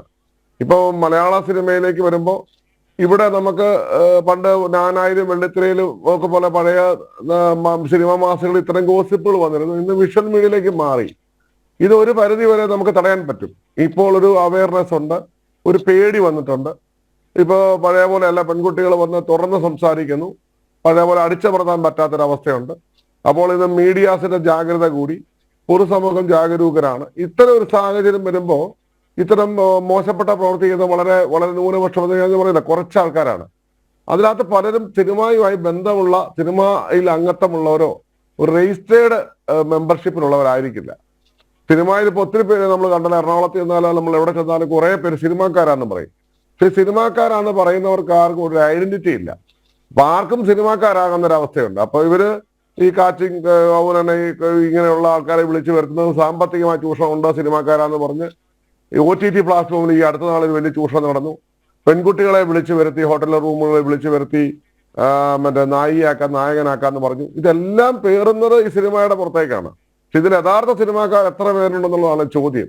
എക്സിക്യൂട്ടീവ് പ്രൊഡ്യൂസറാന്ന് പറഞ്ഞു. ഇപ്പൊ ഇന്നലെ മിനു തന്നെ പറഞ്ഞത് എക്സിക്യൂട്ടീവ് പ്രൊഡ്യൂസറാന്ന് പറഞ്ഞൊരു അഡ്വക്കേറ്റ് വരുന്നു. ഇവരൊന്നും ഞങ്ങളുടെ അംഗത്വമുള്ളവരൊന്നും അല്ല. അപ്പൊ ഇവരൊക്കെ വരുമ്പോഴും സിനിമ എന്ന് പറഞ്ഞ ആ ഒരു റൂമിനുള്ളിൽ ഇവർ അടയ്ക്കപ്പെട്ടിട്ട് ഞങ്ങൾ സിനിമാക്കാരാണെന്ന് പറയുമ്പോൾ അതിന്റെ പാപം കൂടെ സിനിമയിലേക്ക് വരികയാണ്. ശരി, അങ്ങനെയാണെങ്കിൽ ഇനിയിപ്പോൾ 2 മാസം കഴിഞ്ഞ് ഒരു പുതിയ കമ്മിറ്റി രൂപീകൃതമാകുമല്ലോ. അതിൽ സമഗ്രമായ മാറ്റങ്ങൾ തന്നെയാണോ താങ്കൾ പ്രതീക്ഷിക്കുന്നത്? അതോടൊപ്പം ഈ ഇന്റേണൽ കംപ്ലയിൻസ് കമ്മിറ്റി എന്നുള്ളൊരു സംവിധാനം കൂടി കാര്യക്ഷമമാക്കൂ. കാരണം താങ്കൾ തന്നെ ഈ ഹേമ കമ്മിറ്റി റിപ്പോർട്ട് വന്നതിന് ശേഷം പലതവണ പറഞ്ഞിട്ടുണ്ടായിരുന്നു അതിലാരും പരാതിപ്പെടുന്നില്ല, അതുകൊണ്ട് ആർക്കും പരാതിയില്ല എന്നൊക്കെ. എന്തായാലും ഇന്റേണൽ കംപ്ലയിൻസ് കമ്മിറ്റിയും രൂപീകൃതമാകണം, അതോടൊപ്പം പുതിയ ഒരു എക്സിക്യൂട്ടീവ് കമ്മിറ്റി രൂപീകൃതമാകണം. അവർ എല്ലാ കാര്യങ്ങളിലും ജാഗ്രതയോടുകൂടി തന്നെ ഇടപെടണം. അങ്ങനെ ഒരു കമ്മിറ്റി തന്നെ ഉണ്ടാകും തുടർന്ന് എന്നൊക്കെയുള്ള പ്രതീക്ഷ താങ്കൾ വെച്ച് പുലർത്തുന്നുണ്ടോ? അതോ ഈ കാലാനുകാലങ്ങളായി എന്താണോ തുടരുന്നത് അത് തന്നെ ഇനിയും ആവർത്തിക്കുമെന്നുള്ള ഒരു തോന്നലുണ്ടോ? അല്ല, അതേക്കുറിച്ച് എനിക്ക് ശകലം സംസാരിക്കാനുണ്ട്. നമ്മുടെ ചർച്ചകളിൽ പ്രധാനമായും പ്രാധാന്യം കൊടുക്കുന്നത് സെക്സ്വൽ ഹറാസ്മെന്റ് ആണ്. അതിന് കൊടുക്കണം. അതോടൊപ്പം തന്നെ മറ്റു പല കാര്യങ്ങളും, ഒന്ന് ICCയുടെ കാര്യം പറഞ്ഞല്ലോ, ഇന്റേണൽ കമ്മിറ്റിയുടെ കാര്യം. ഇതിനകത്ത് ഇന്റേണൽ കമ്മിറ്റി കാര്യക്ഷമമല്ല എന്ന് ഹേമ കമ്മിറ്റി റിപ്പോർട്ടിൽ പരാമർശമുണ്ട്. അത് സത്യം പറഞ്ഞാൽ ഞങ്ങളെ വളരെയധികം വേദനിപ്പിച്ച കാര്യമാണ്. അതിന് കാരണമുണ്ട്. നമുക്കറിയാം, WCC കൊടുത്ത ഒരു പരാതി ഹൈക്കോടതിയിൽ കൊടുത്തു. ഹൈക്കോടതി കൊടുത്തതനുസരിച്ച് ഹൈക്കോടതി ഒരു നിർദ്ദേശം കേരള വനിതാ കമ്മീഷൻ കൊടുത്തു. ഈ വനിതാ കമ്മീഷന് മലയാള സിനിമയിലെ അപ്പെക്സ് ബോഡി എന്ന് പറഞ്ഞാൽ സിനിമയ്ക്കുള്ളിൽ പണം മുടക്കുന്ന 3 വിഭാഗങ്ങളാണ്. ആർട്ടിസ്റ്റുകളല്ല, ആർട്ടിസ്റ്റ് പണം അങ്ങോട്ട് വാങ്ങുന്നവരാ, ടെക്നീഷ്യന്മാര് പണം അങ്ങോട്ട് വാങ്ങുന്നവരാ. അപ്പൊ ഈ പണം മുടക്കുന്ന ആരൊക്കെയാണ്? പ്രധാനമായും പണം മുടക്കുന്നത് പ്രൊഡ്യൂസറാണ്.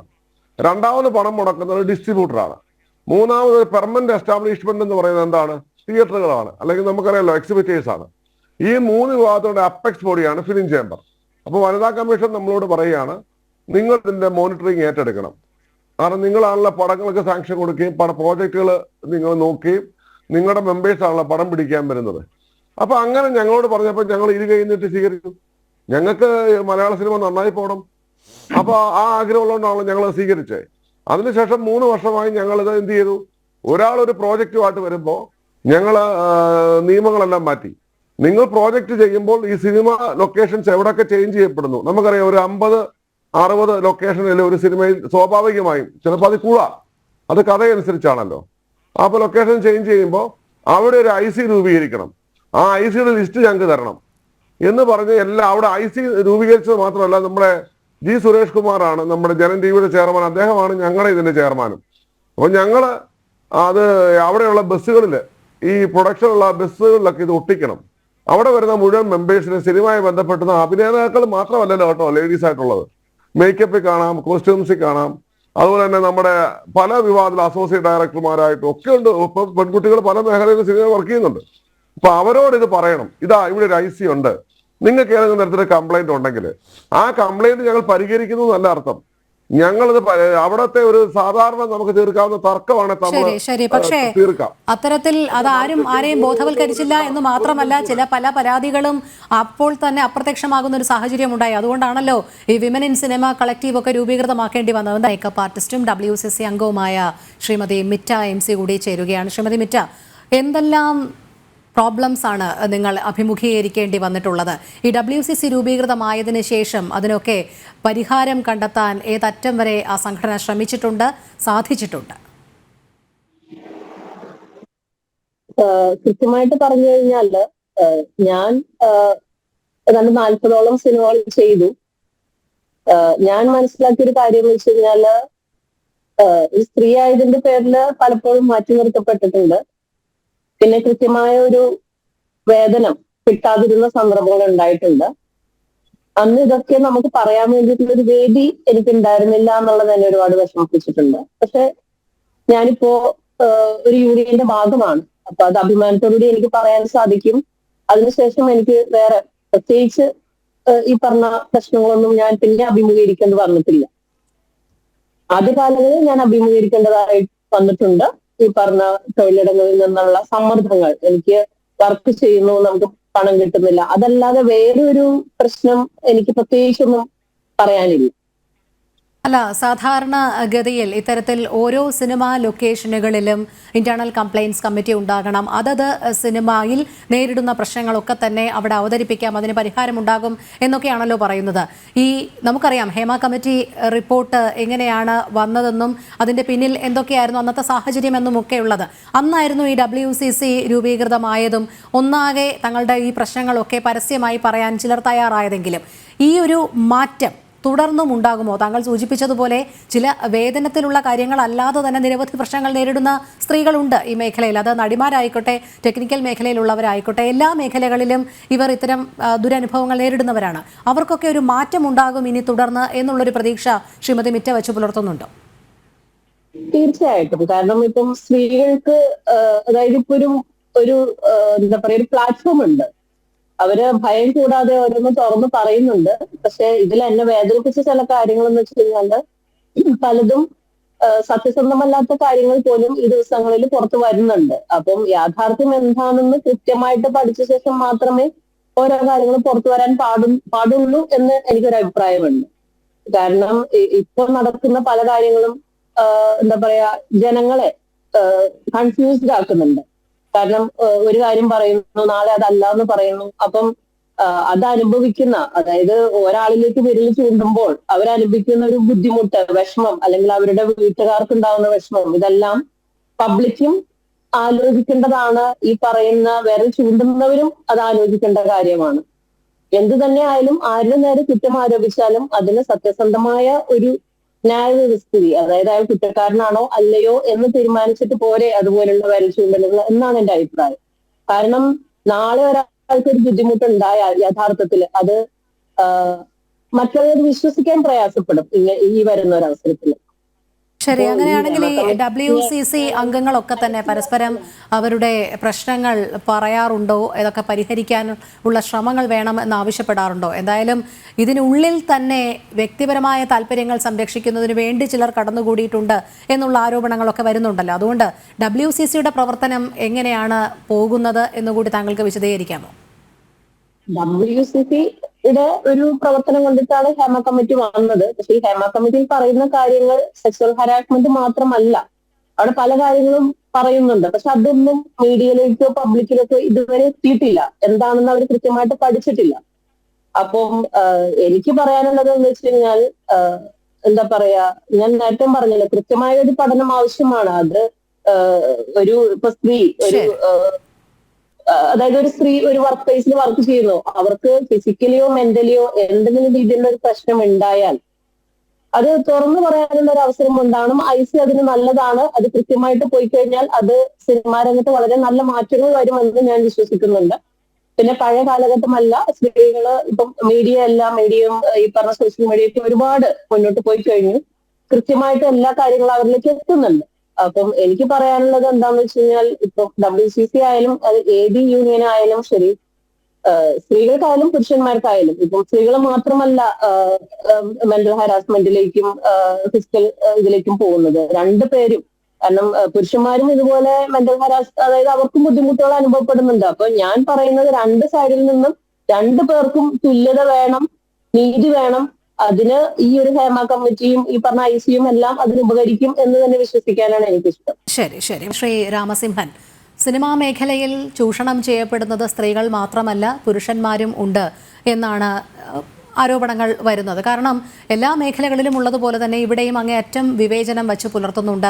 പ്രത്യേകിച്ച് ചില പവർ ഗ്രൂപ്പുകൾ ഉണ്ടെങ്കിൽ അവർക്ക് താല്പര്യമുള്ളവരെ മാത്രം സംരക്ഷിക്കുന്ന നിലപാട്, മറ്റുള്ളവരൊക്കെ വിവേചനത്തിന് ഹിതമാകുന്ന രീതിയിൽ പ്രവർത്തിച്ചില്ലെങ്കിൽ അത്തരം കാര്യങ്ങളിലൊക്കെ തന്നെ ചെന്നുപെടുന്ന ഒരു സാഹചര്യവും ഉണ്ടാകുന്നുണ്ട്. എന്തായാലും ഒരു സമഗ്രമായ മാറ്റം ഇനി വേണം എന്നുള്ള കാര്യത്തിൽ സംശയമില്ല. ഇപ്പോൾ തന്നെ ഒരു ചെറിയ ഭയപ്പാടൊക്കെ ഉണ്ടായിട്ടുണ്ട്. കാരണം ഓരോ ദിവസവും പുതിയ ആരോപണങ്ങൾ വരുമ്പോൾ അടുത്തത് തങ്ങൾക്ക് നേരെ അല്ലെങ്കിൽ തനിക്കു നേരെ വിരൽ ചൂണ്ടുമോ എന്നുള്ളൊരു ഭയം, അതൊരു മാറ്റി ചിന്തിക്കലിനെങ്കിലും പ്രേരകമാകുമോ? അതോ ഇതെല്ലാ മേഖലകളിലും ഇല്ലേ, ഇതിൽ ഗൂഢാലോചനയുണ്ട്, ഇതിൽ ആരോപണം ഉന്നയിക്കുന്നവരുടെയൊക്കെ ചരിത്രം എന്താണ് എന്നൊക്കെയുള്ള സ്ഥിരം പല്ലവികളിൽ മാത്രം ഒതുങ്ങുകയും ഈ പവർ ഗ്രൂപ്പുകൾ ഇനിയും സജീവമായി മാഫിയയും മയക്കുമരുന്നും ഒക്കെയായി ഇതിങ്ങനെ ഈ സിനിമാ മേഖല മാറിക്കൊണ്ടിരിക്കുന്ന ഒരു സാഹചര്യം തന്നെ തുടർന്നും ഉണ്ടാകുമോ?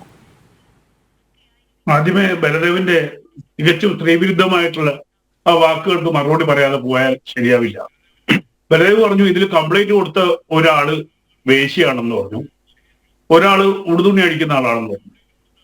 എന്താ ബലദേവ്, വേശ്യയ്ക്കും ചോയ്സ് ഇല്ലേ? എല്ലാവർക്കും കടന്നു കൊടുക്കണം എന്ന് നിർബന്ധമുണ്ടോ വേശ്യ? താങ്കൾ എന്ത് ഉദ്ദേശിച്ചാണ് പറഞ്ഞത്? എനിക്ക് പല വേശ്യകളെ അറിയാം, അവരെല്ലാവർക്കും കടന്നു കൊടുക്കുന്നില്ല, അവർക്ക് ഇഷ്ടപ്പെട്ടെങ്കിലും കടന്നു കൊടുക്കുള്ളൂ, അത് അവരുടെ തൊഴിലാണ്. ഒരു കാലത്ത് മലയാള സിനിമയെ വേശ്യകൾ മുന്നോട്ട് നയിച്ച കാലഘട്ടം ഉണ്ടായിരുന്നു. അന്ന് തുണ്ട് സിനിമ ധാരാളം ഓടിയുണ്ട്. അന്ന് വേശ്യകളുടെ ആവശ്യം ഉണ്ടായിരുന്നു മലയാള സിനിമയ്ക്ക്. അപ്പൊ ആ രീതിയിൽ ഒരാള് ഒരു നടനെ കുറിച്ച് അല്ലെങ്കിൽ തനിക്ക് പറ്റിയ ഒരു വിഷമം പറഞ്ഞു എന്ന് പറഞ്ഞ് ഉടനെ അവരെ വേശ്യയാക്കുക, അവർ തുണിയഴിക്കുന്നവളാക്കുക, അത് ശരിയല്ല. അതിനാണല്ലോ അവിടെ പോലീസ് ഇത് അന്വേഷിക്കാനും. താങ്കൾക്ക് ആരാണ് അധികാരം തന്നത് അവരെ വേശ്യയാക്കാൻ?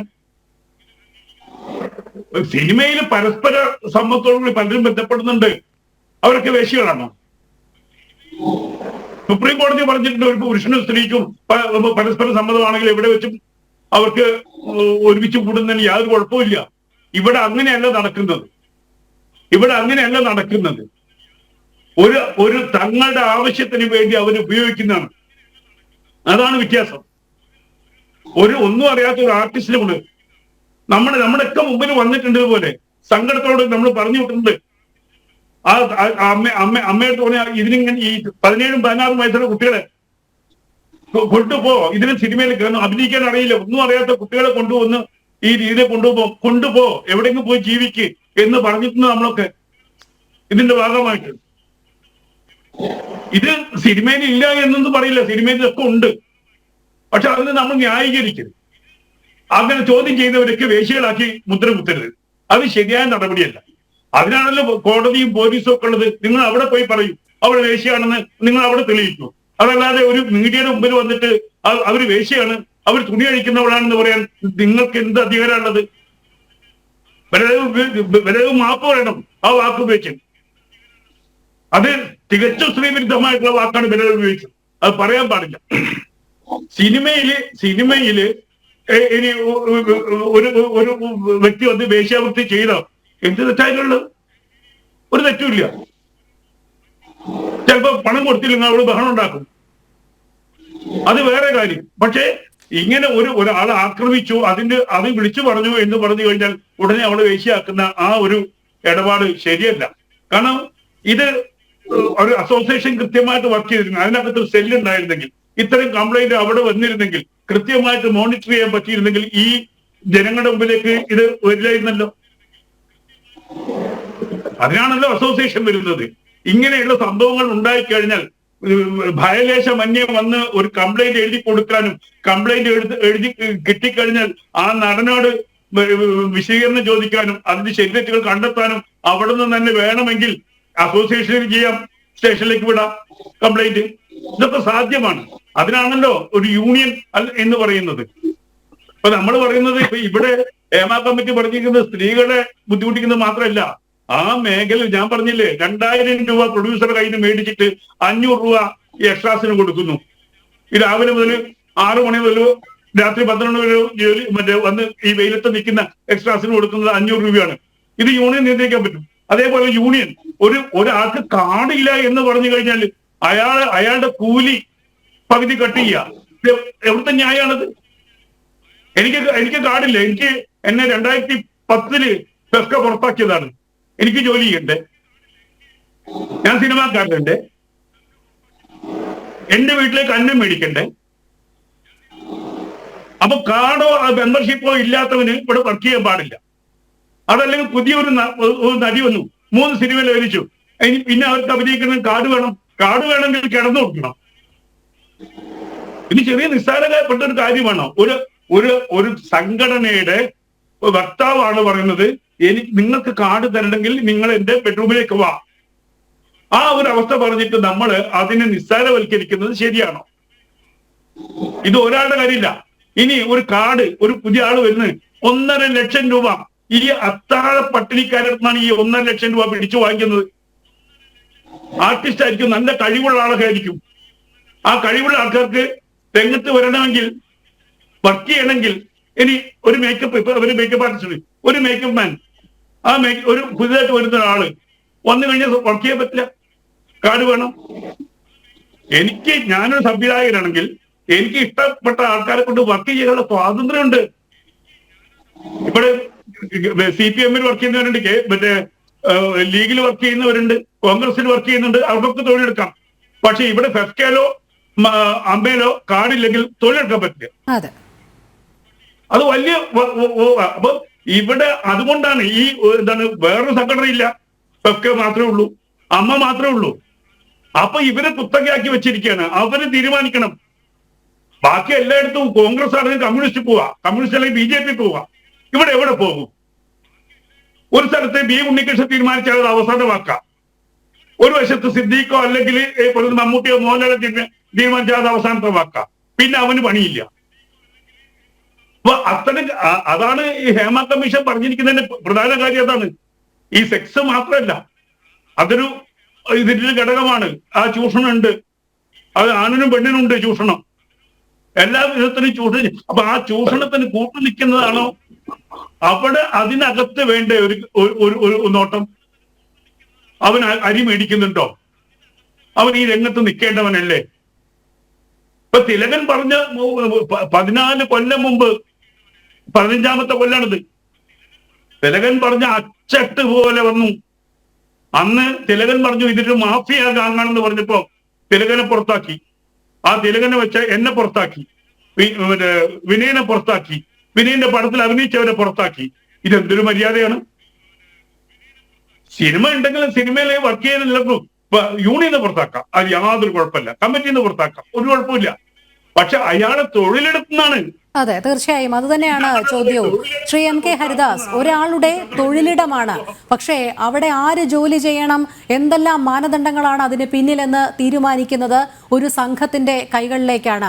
അവർ അനുവദിച്ചാൽ മാത്രമേ ആ തൊഴിലിലേക്ക് കടക്കാൻ സാധിക്കുന്നുള്ളൂ എന്നുള്ളതാണ്.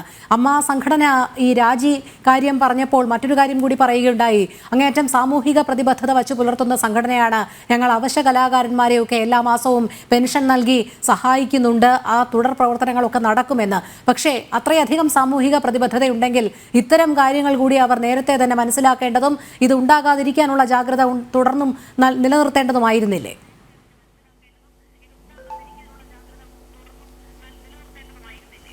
തുടർന്ന് നിലനിർത്തുക എന്നുള്ളത് വരാൻ പോകുന്ന പ്രശ്നമാണ്. പക്ഷെ ഇങ്ങനെയൊന്നും വരാതിരിക്കാൻ വേണ്ടിയിട്ട് ഏറ്റവും കൂടുതൽ ജാഗരൂകരാവേണ്ടത് ഈ അമ്മ സംഘടന തന്നെയായിരുന്നു എന്നുള്ള കാര്യത്തിൽ ഇപ്പോൾ ഈ പുറത്തു വരുന്ന കാര്യങ്ങളിലൂടെ നമുക്കൊക്കെ മനസ്സിലാവില്ലേ? അതായത് കുറച്ച് സ്ത്രീകൾ ഞങ്ങൾക്ക് നീതി ലഭിക്കുന്നില്ല സിനിമാ ലോകത്ത് നിന്ന് എന്ന് പറഞ്ഞിട്ട് വിലപിക്കാൻ തുടങ്ങിയിട്ട് കാലം എത്രയായി? അവരുടെ വിലാപത്തെ അങ്ങേയറ്റം അവഹേളിച്ച് അത് കണ്ടില്ലെന്ന് നടിച്ചപ്പോഴാണ് WCC എന്ന് പറയുന്ന ഒരു സംഘടന രൂപീകൃതമായത്. എന്നിട്ടും അവരെ പരമാവധി ഒതുക്കാൻ ശ്രമിച്ച ഒരു സംഘടനയാണ് ഈ അമ്മ എന്ന് പറയുന്നത്. അങ്ങേയറ്റം അപലപനീയമായ കാര്യമായി പോയി. ഇത് നമ്മുടെ കേരളത്തിൽ സംഭവിക്കേണ്ട ഒരു സംഭവം അല്ല. അത് പണാധിപത്യത്തിൻ്റെ അഹങ്കാരം ഈ പാവപ്പെട്ടവരുടെ മേലല്ല ഈ അമ്മ സംഘടന കാണിക്കേണ്ടിയിരുന്നത്. അത് മറ്റൊരു വിഭാഗത്തിൻ്റെ മേൽ കാണിച്ചു കഴിഞ്ഞു കഴിഞ്ഞാൽ അതിനെ പ്രോത്സാഹിപ്പിക്കാമായിരുന്നു.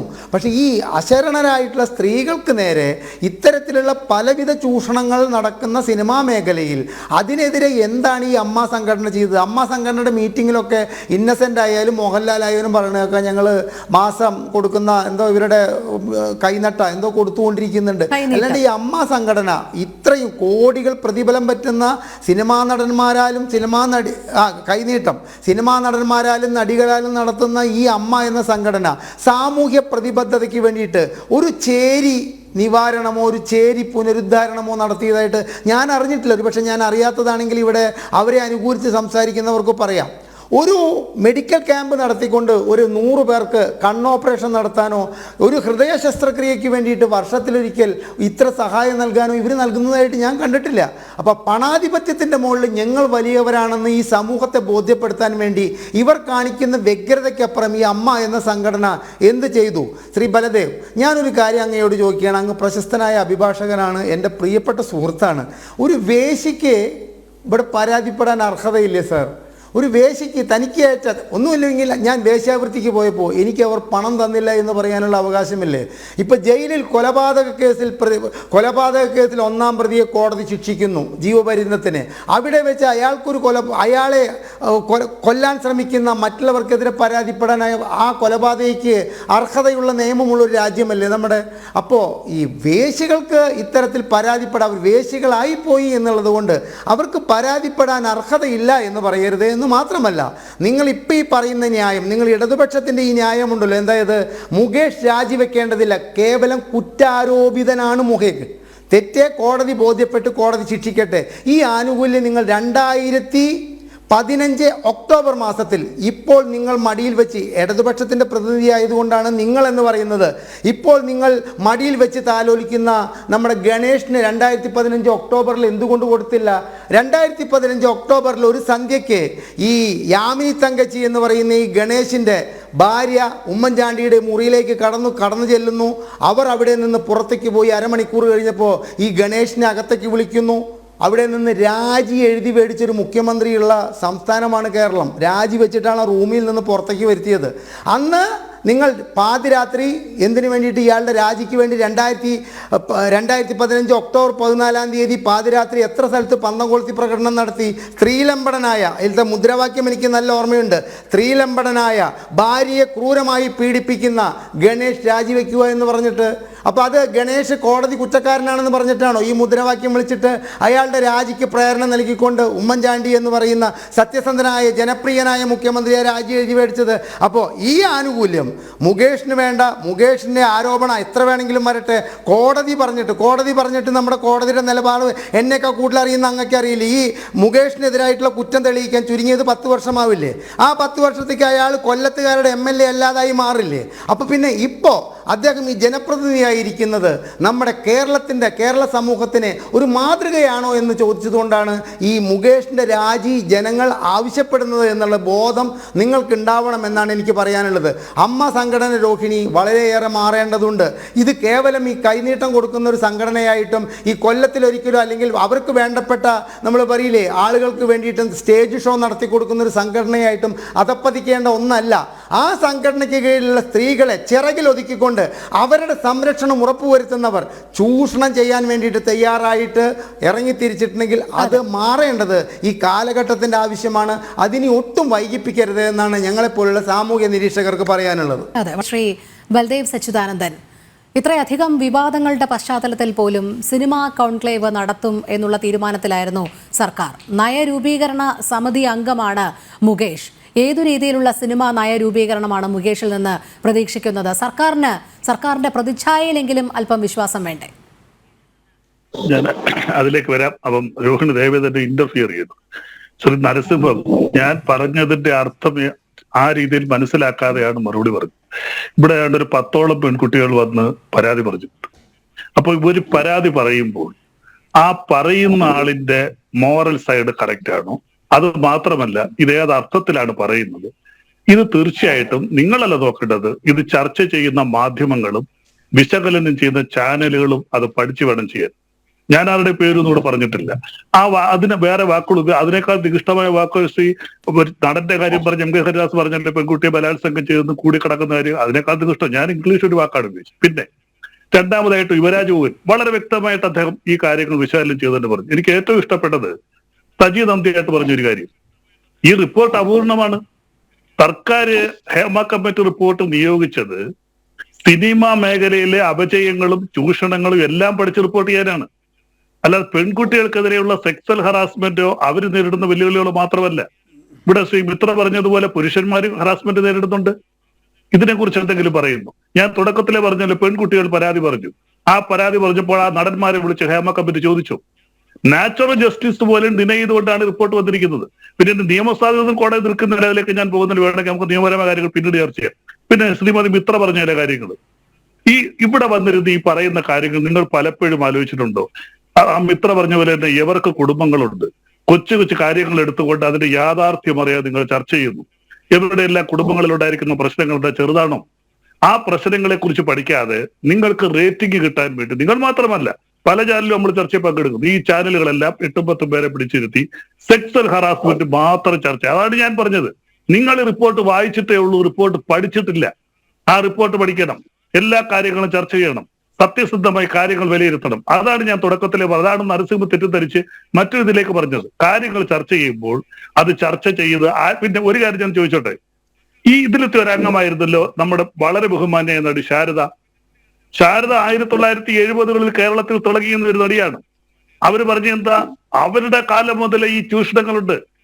ആദ്യമായിട്ട് റിപ്പോർട്ട് ഒരു കമ്മിറ്റി പോലും നിയോഗിച്ച 2014 ഇടതുപക്ഷ ഗവൺമെന്റാണ്. ഞാൻ അതിനൊന്നും ന്യായീകരിക്കുന്നില്ല. റിപ്പോർട്ട് ഗവൺമെന്റ് പുകഴ്ത്തി വെച്ചാൽ തെറ്റാണ്.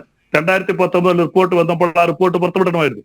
പിന്നെ ഇപ്പോൾ ഈ ആരോപണം ഉന്നയിക്കുന്ന നടികൾ ആരെങ്കിലും മലയാള സിനിമ ലൈവ് ലൈറ്റിലുള്ളതാണോ എന്ന് വിചാരിച്ച് കാലഭരണം തൊട്ടു എന്ന് വിചാരിച്ച് അവർക്ക് ആക്ഷേപങ്ങൾ ഉന്നയിക്കാം. ഇപ്പോൾ മലയാള സിനിമയുടെ മുഖ്യധാരയിൽ നിൽക്കുന്ന നടികൾ അവർ പറയുന്നതിനകത്തുള്ള ഏറ്റവും വലിയ ദോഷം ചെല്ലുന്ന അതിലേക്കാണെന്നറിയാവോ? അവർ പറഞ്ഞ വാചകം എന്താ? ഞാൻ ആ വാക്ക് ഉപയോഗിക്കുന്നില്ല, വീണ്ടും അസഭ്യം നിങ്ങളൊക്കെ ഉപയോഗിച്ച വാക്കാണ് ഞാൻ ഉപയോഗിക്കുന്നില്ല.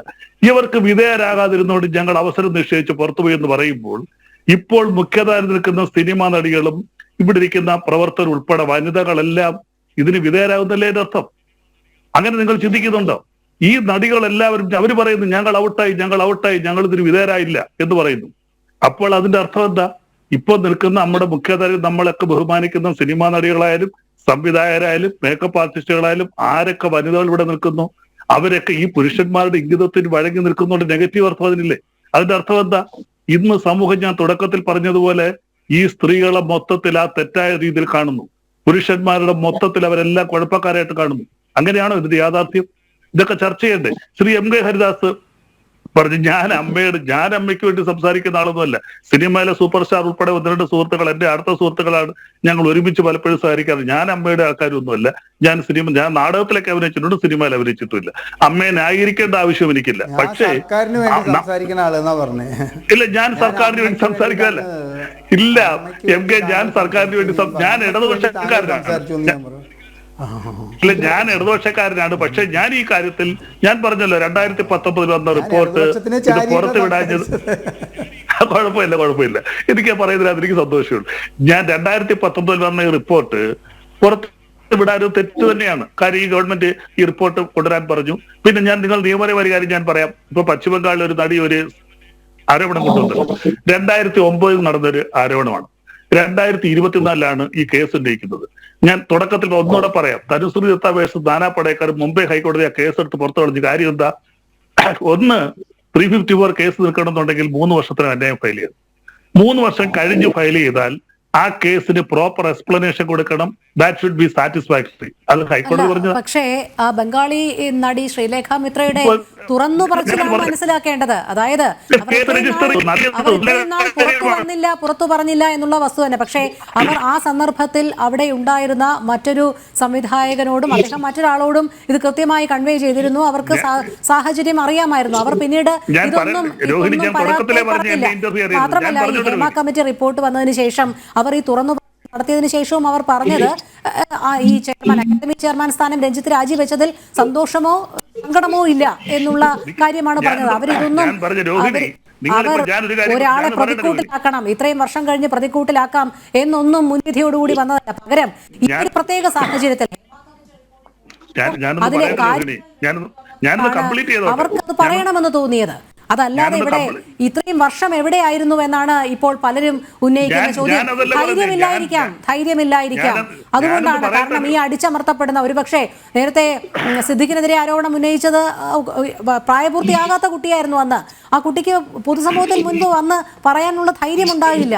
അവർ ഒരു സാഹചര്യം നോക്കിയിരിക്കും. തങ്ങളോടൊപ്പമുള്ളവർ സമാനമായ രീതിയിൽ ദുരനുഭവം കിട്ടിയിട്ടുള്ളവർ പറയുമ്പോൾ അവർ ഒരുപക്ഷെ പറയാൻ തയ്യാറാകുന്നതല്ലേ.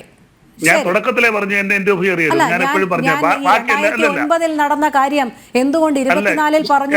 ഞാൻ അങ്ങനെയല്ല പറഞ്ഞു. ഞാൻ എന്റെ നിയമപരമായ സാധ്യത പറഞ്ഞു. എന്തുകൊണ്ട് അവർ പറഞ്ഞില്ല എന്ന് ഞാൻ ചോദിച്ചില്ലല്ലോ. ഞാൻ പറയാത്ത കാര്യങ്ങൾ ജോലി പറയാതെ ഞാൻ പറഞ്ഞ എന്റെ നിയമപരം. നിങ്ങൾ ഒരു കാര്യം കൊണ്ട് ഞാൻ പറയാം. 2014 മുതൽ ഈ 10 വർഷമായിട്ട് കേരളത്തിലെ ചാനലുകൾ അങ്ങേയറ്റം കൊണ്ടാടിയ 3 കാര്യങ്ങൾ, 3 സെക്സ്വൽ ഹറാസ്മെന്റ്. ഒന്ന് 2014 സോളാർ കേസ്, അതിനുശേഷം ഇടതുപക്ഷ മുന്നണി വന്നപ്പോൾ 2018 മുതലുള്ള സ്വർണ്ണക്കള്ളക്കടത്തുമായി ബന്ധപ്പെട്ട് ഈ 3 കേസുകൾ ഞാൻ ചോദിച്ചോട്ടെ, മറ്റു 2 കേസുകൾ നിയമപരമായിട്ട് എന്തായി? സോളാർ കേസ് കുമ്പള പോലെ പൊട്ടിപ്പോയി ഞങ്ങൾ തന്നെയാണ് കൊണ്ടുവന്നത്, ഉമ്മൻചാണ്ടി കയറി കൊണ്ടുവന്ന കേസ്. അതിനുശേഷം ഇപ്പൊ കൊണ്ടുവന്നു. നിങ്ങൾ ആരെങ്കിലും കേസ് ചർച്ച ചെയ്യുന്നു? അതെല്ലാം നിങ്ങൾ എടുത്ത് കളഞ്ഞില്ലേ? അപ്പൊ നിങ്ങൾ ഇങ്ങനെ സെക്സ്വൽ ഹറാസ്മെന്റ് വരുന്ന എല്ലാ ചാനലുകളും മാധ്യമങ്ങളും ഇതിന് കൂടുതൽ സെൻസേഷൻ കിട്ടും, അതിനകത്ത് ഒത്തിരി മാർക്കറ്റിംഗ് ഉണ്ടാവും. നിങ്ങളുടെ ചാനലിന്റെ മുമ്പിൽ വ്യത്യാസമില്ലായിരുന്നോ? ഈ സോളാർ കമ്മീഷൻ റിപ്പോർട്ടിന്റെ അടിസ്ഥാനത്തിൽ കേസ് എടുത്തില്ലേ അന്നത്തെ 2 ജനപ്രതിനിധികൾക്കെതിരെ? പക്ഷേ ഇവിടെ എന്തായിരുന്നു? ഹേമ കമ്മിറ്റി റിപ്പോർട്ട് പുറത്തു വന്നപ്പോൾ വിവരാവകാശ നിയമപ്രകാരം പുറത്തുവിടേണ്ടാത്ത ഭാഗങ്ങളിൽ കൂടുതൽ വെട്ടിമാറ്റി. അതിന് സർക്കാരിന് അറിയാമായിരുന്നു നന്നായിട്ട്. എന്നിട്ട് നേരിട്ട് പരാതി ലഭിച്ചാൽ മാത്രമേ നടപടി ഉണ്ടാകുള്ളൂ. എവിടെ പരാതിക്കാരി എന്നായിരുന്നു ചോദിച്ചുകൊണ്ടിരുന്നത്. രോഹിണി നിയമം അറിഞ്ഞുകൂടാങ്കിൽ ചില വക്കീലന്മാർ വന്നിരുന്ന് പറയുന്ന പോലെ പറയും. നിയമം അറിഞ്ഞുകൂടാങ്കിൽ പറയരുത്. ഹേമ കമ്മിറ്റി റിപ്പോർട്ട് വെച്ച് ഒരിക്കലും ഒരു ഗവൺമെന്റും കേസെടുക്കാൻ പറ്റില്ല. ഒരു എഫ്ഐആർ രജിസ്റ്റർ ചെയ്യാനേ പറ്റും. ഒരാളിനെ പ്രതിയാക്കാൻ പറ്റില്ല. വേണ്ട, കേസെടുക്കണ്ട. പക്ഷേ പ്രതിസ്ഥാനത്തുള്ളവരെ സംരക്ഷിക്കുകയും ന്യായീകരിക്കുകയും ചെയ്ത നിലപാടില്ല. ഒരു റിപ്പോർട്ടിന്റെ അടിസ്ഥാനത്തിൽ കേസെടുക്കാൻ പറ്റില്ല. ആ റിപ്പോർട്ട് വെച്ചുകൊണ്ട് ഒരു ഇൻവെസ്റ്റിഗേഷൻ നടത്തി ആ പെൺകുട്ടികളുടെ മൊഴിയെടുത്ത് പ്രതിസ്ഥാനം വന്നെങ്കിൽ മാത്രമേ കേസ് നിൽക്കൂ. അല്ലെങ്കിൽ ഒരു എഫ്ഐആർ രജിസ്റ്റർ ചെയ്യാൻ നിങ്ങൾ തന്നെ ചോദിക്കും, എന്ത് എഫ്ഐആർ അവിടെ പോയി? സാക്ഷികളെ പണം കൊടുത്ത് സിനിമാ നടന്മാർ സ്വാധീനിച്ചു, ഗവൺമെന്റ് കൂട്ടുന്നു, അതുകൊണ്ട് സാക്ഷികൾ ആരും മൊഴി പറയാൻ തയ്യാറായില്ലെന്ന് ഈ പറയുന്ന രോഹിണി ഉൾപ്പെടുന്ന ചാനലുകാർ പറയും. ഇത് അന്വേഷിച്ച റിപ്പോർട്ട് വന്ന് ഒരു വാദി ഇല്ലാതെ ഒരു പ്രതി ഉണ്ടാകത്തില്ല രോഹിണി. ഒരു ഹേമ കമ്മിറ്റി റിപ്പോർട്ട് വെച്ച് കേസെടുക്കും, ഒരു കമ്മീഷൻ റിപ്പോർട്ട് വെച്ച് പോലും കേസെടുക്കാൻ നിയമത്തിൽ എഫ്ഐആർ മാത്രം രജിസ്റ്റർ ചെയ്യാം. അങ്ങനെയാണോ? മൊഴി പറയട്ടെ, കേസ് രജിസ്റ്റർ ചെയ്യാം. കേസ് രജിസ്റ്റർ ചെയ്യാൻ ആ പീഡിക്കപ്പെട്ട പെൺകുട്ടി മൊഴി പറയണ്ടേ? മൊഴി പറയാതെ കേസ് നിൽക്കും. പോക്സോ കേസിലും അങ്ങനെയാണെങ്കിൽ മൊഴി പറയണ്ടേ? കേസ് രജിസ്റ്റർ ചെയ്യാം. ഗാർഹിക പീഡന കേസിൽ ആ പ്രതി വാദിയായ സ്ത്രീ തന്നെ എനിക്ക് പരാതിയില്ല എന്ന് പറഞ്ഞപ്പോൾ സർക്കാർ ചാർജ് ഷീറ്റ് നൽകിയല്ലോ. എന്താണെന്ന് സർക്കാർ പറഞ്ഞത്? അവർ മറ്റാരുടെയോ സമ്മർദ്ദത്തിന് വിധേയമായിട്ടാണ് എന്ന്. അല്ലാതെ ഈ നിലപാടാണോ സർക്കാർ തുടർന്നത്? അതായത് അവർ പരാതി പറഞ്ഞു എന്നുള്ളത്?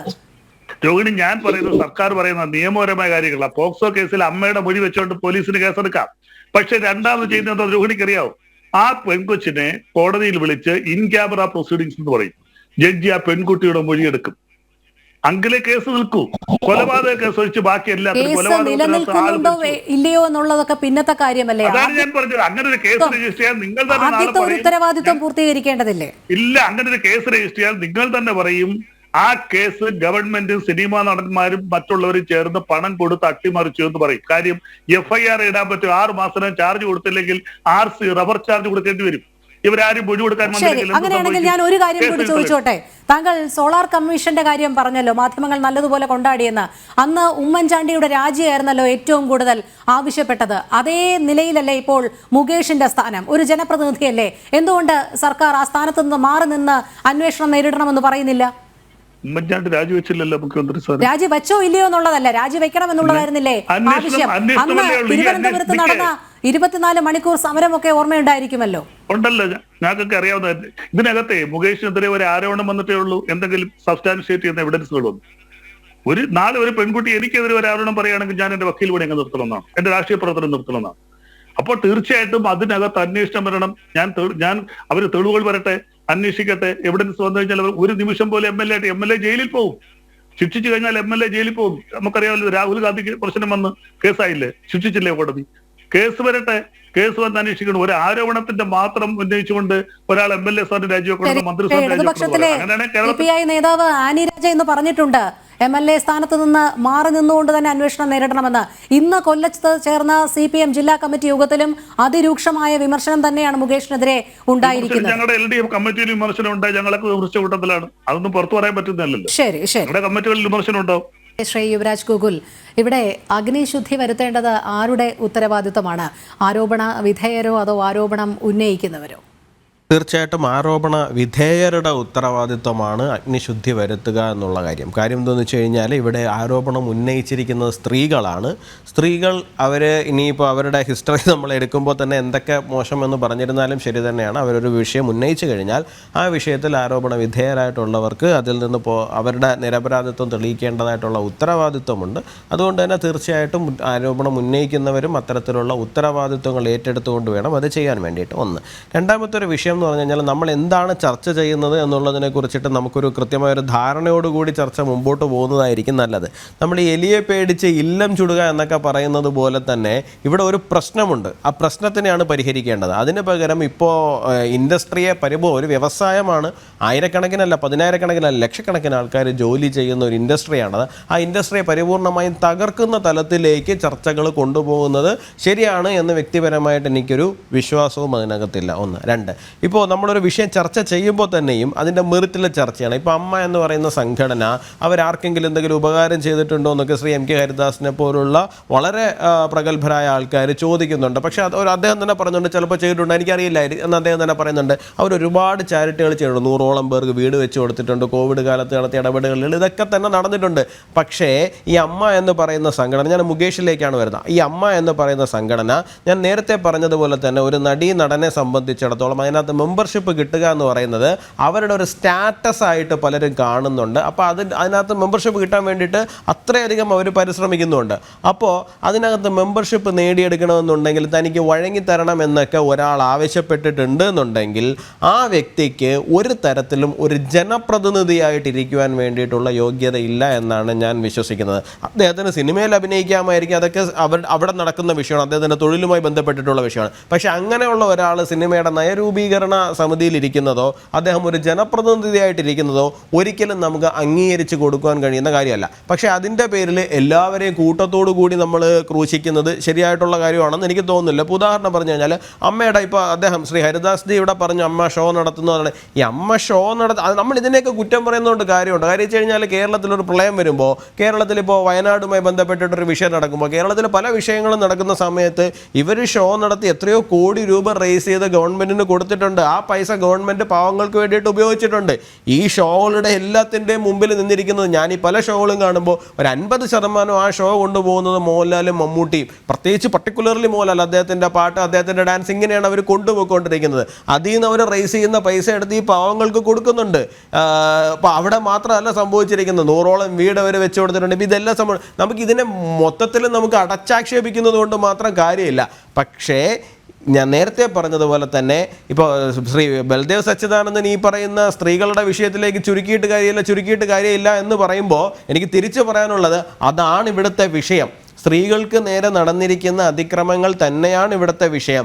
ആ വിഷയത്തിൽ തന്നെയാണ് നമ്മൾ ഫോക്കസ് ചെയ്യേണ്ടി വരുന്നത്. കാരണം അവർക്കാണ് വേറെ മറ്റ് നിവൃത്തികളില്ലാതെ വഴങ്ങി കൊടുക്കേണ്ടി വരുന്ന ഒരു സാഹചര്യം ഒരു സ്ത്രീക്ക് ഉണ്ടാകുന്നു എന്നുണ്ടെങ്കിൽ അത് നമ്മൾ തീർച്ചയായിട്ടും ചർച്ച ചെയ്യാതെ പോയിട്ട് കാര്യമില്ല. ശ്രീ ബൽദേവ് സച്ചിദാനന്ദൻ, നമ്മൾ ചർച്ച അവിടെ നിർത്തേണ്ടതുണ്ട്. അതെ, ശ്രീമതി എമിറ്റ, അവസാനമായി എന്തായാലും ഇനിയൊരു മാറ്റം എന്നുള്ളത് എത്രത്തോളം പ്രതീക്ഷിക്കുന്നുണ്ട്? ഏത് രീതിയിലുള്ള മാറ്റമാണ് വരേണ്ടത്? എനിക്ക് പറയാനുള്ളത്, ഇപ്പൊ ലോകത്ത് എവിടെയും ഒരു അനീതി നടന്നു കഴിഞ്ഞാൽ അതിനെതിരെ നമ്മൾ പ്രതികരിക്കണം. പിന്നെ ഇത് പ്രതികരിക്കുമ്പോൾ ഇത് അനീതിയാണെന്ന് തിരിച്ചറിയാൻ കഴിയണം നമ്മൾക്ക്. അതിന്റെ കൃത്യത മനസ്സിലാക്കണം. അതുപോലെ തന്നെ ആത്മാഭിമാനത്തോടു കൂടി ജീവിക്കാനുള്ള അവകാശം എല്ലാ സ്ത്രീകൾക്കും ഇവിടെ ഉണ്ട്. അത് സിനിമ ഇൻഡസ്ട്രിയിലായിക്കോട്ടെ, ഏത് മേഖലയിലുള്ളവർക്കും ആയിക്കോട്ടെ. അപ്പോ അതിനെ ചോദ്യം ചെയ്യാൻ വരുന്ന സാഹചര്യങ്ങൾ, അല്ലെങ്കിൽ അവർക്ക് ബുദ്ധിമുട്ടുണ്ടാവുന്ന ഒരു സാഹചര്യം ഉണ്ടാവുക, അതെല്ലാം തെറ്റാണ്. അപ്പോ എന്താ പറയാ, അതിനൊരു മാറ്റം ആവശ്യമാണ്. എന്തായാലും ഇതൊരു തുടക്കമാണെന്ന് ഞാൻ വിശ്വസിക്കുന്നു. എന്തായാലും എല്ലാം തന്നെ നല്ല രീതിയിലേക്ക് തന്നെ മുന്നോട്ട് വരട്ടെ എന്നാണ് ഞാൻ ആഗ്രഹിക്കുന്നത്. ശരി, ചർച്ചയുടെ സമയം ഇവിടെ പൂർണ്ണമാകുകയാണ്. എന്തായാലും ഹേമ കമ്മിറ്റി റിപ്പോർട്ടിൽ തുടങ്ങിയ വിവാദം അമ്മ സംഘടനയുടെ എക്സിക്യൂട്ടീവ് കമ്മിറ്റി ഭരണസമിതി വരെ പിരിച്ചുവിടുന്ന സാഹചര്യത്തിലേക്ക് എത്തി നിൽക്കുമ്പോൾ ഇനി തുടർ മാറ്റങ്ങൾ നല്ലതിലേക്ക് മാത്രമാകട്ടെ എന്ന് തന്നെ പ്രതീക്ഷിക്കാം. ജനം ഡിബേറ്റ് പൂർണ്ണമാകുന്നു. പങ്കെടുത്ത എല്ലാ അതിഥികൾക്കും നന്ദി. ഒപ്പം പ്രേക്ഷകർക്കും നമസ്തേ.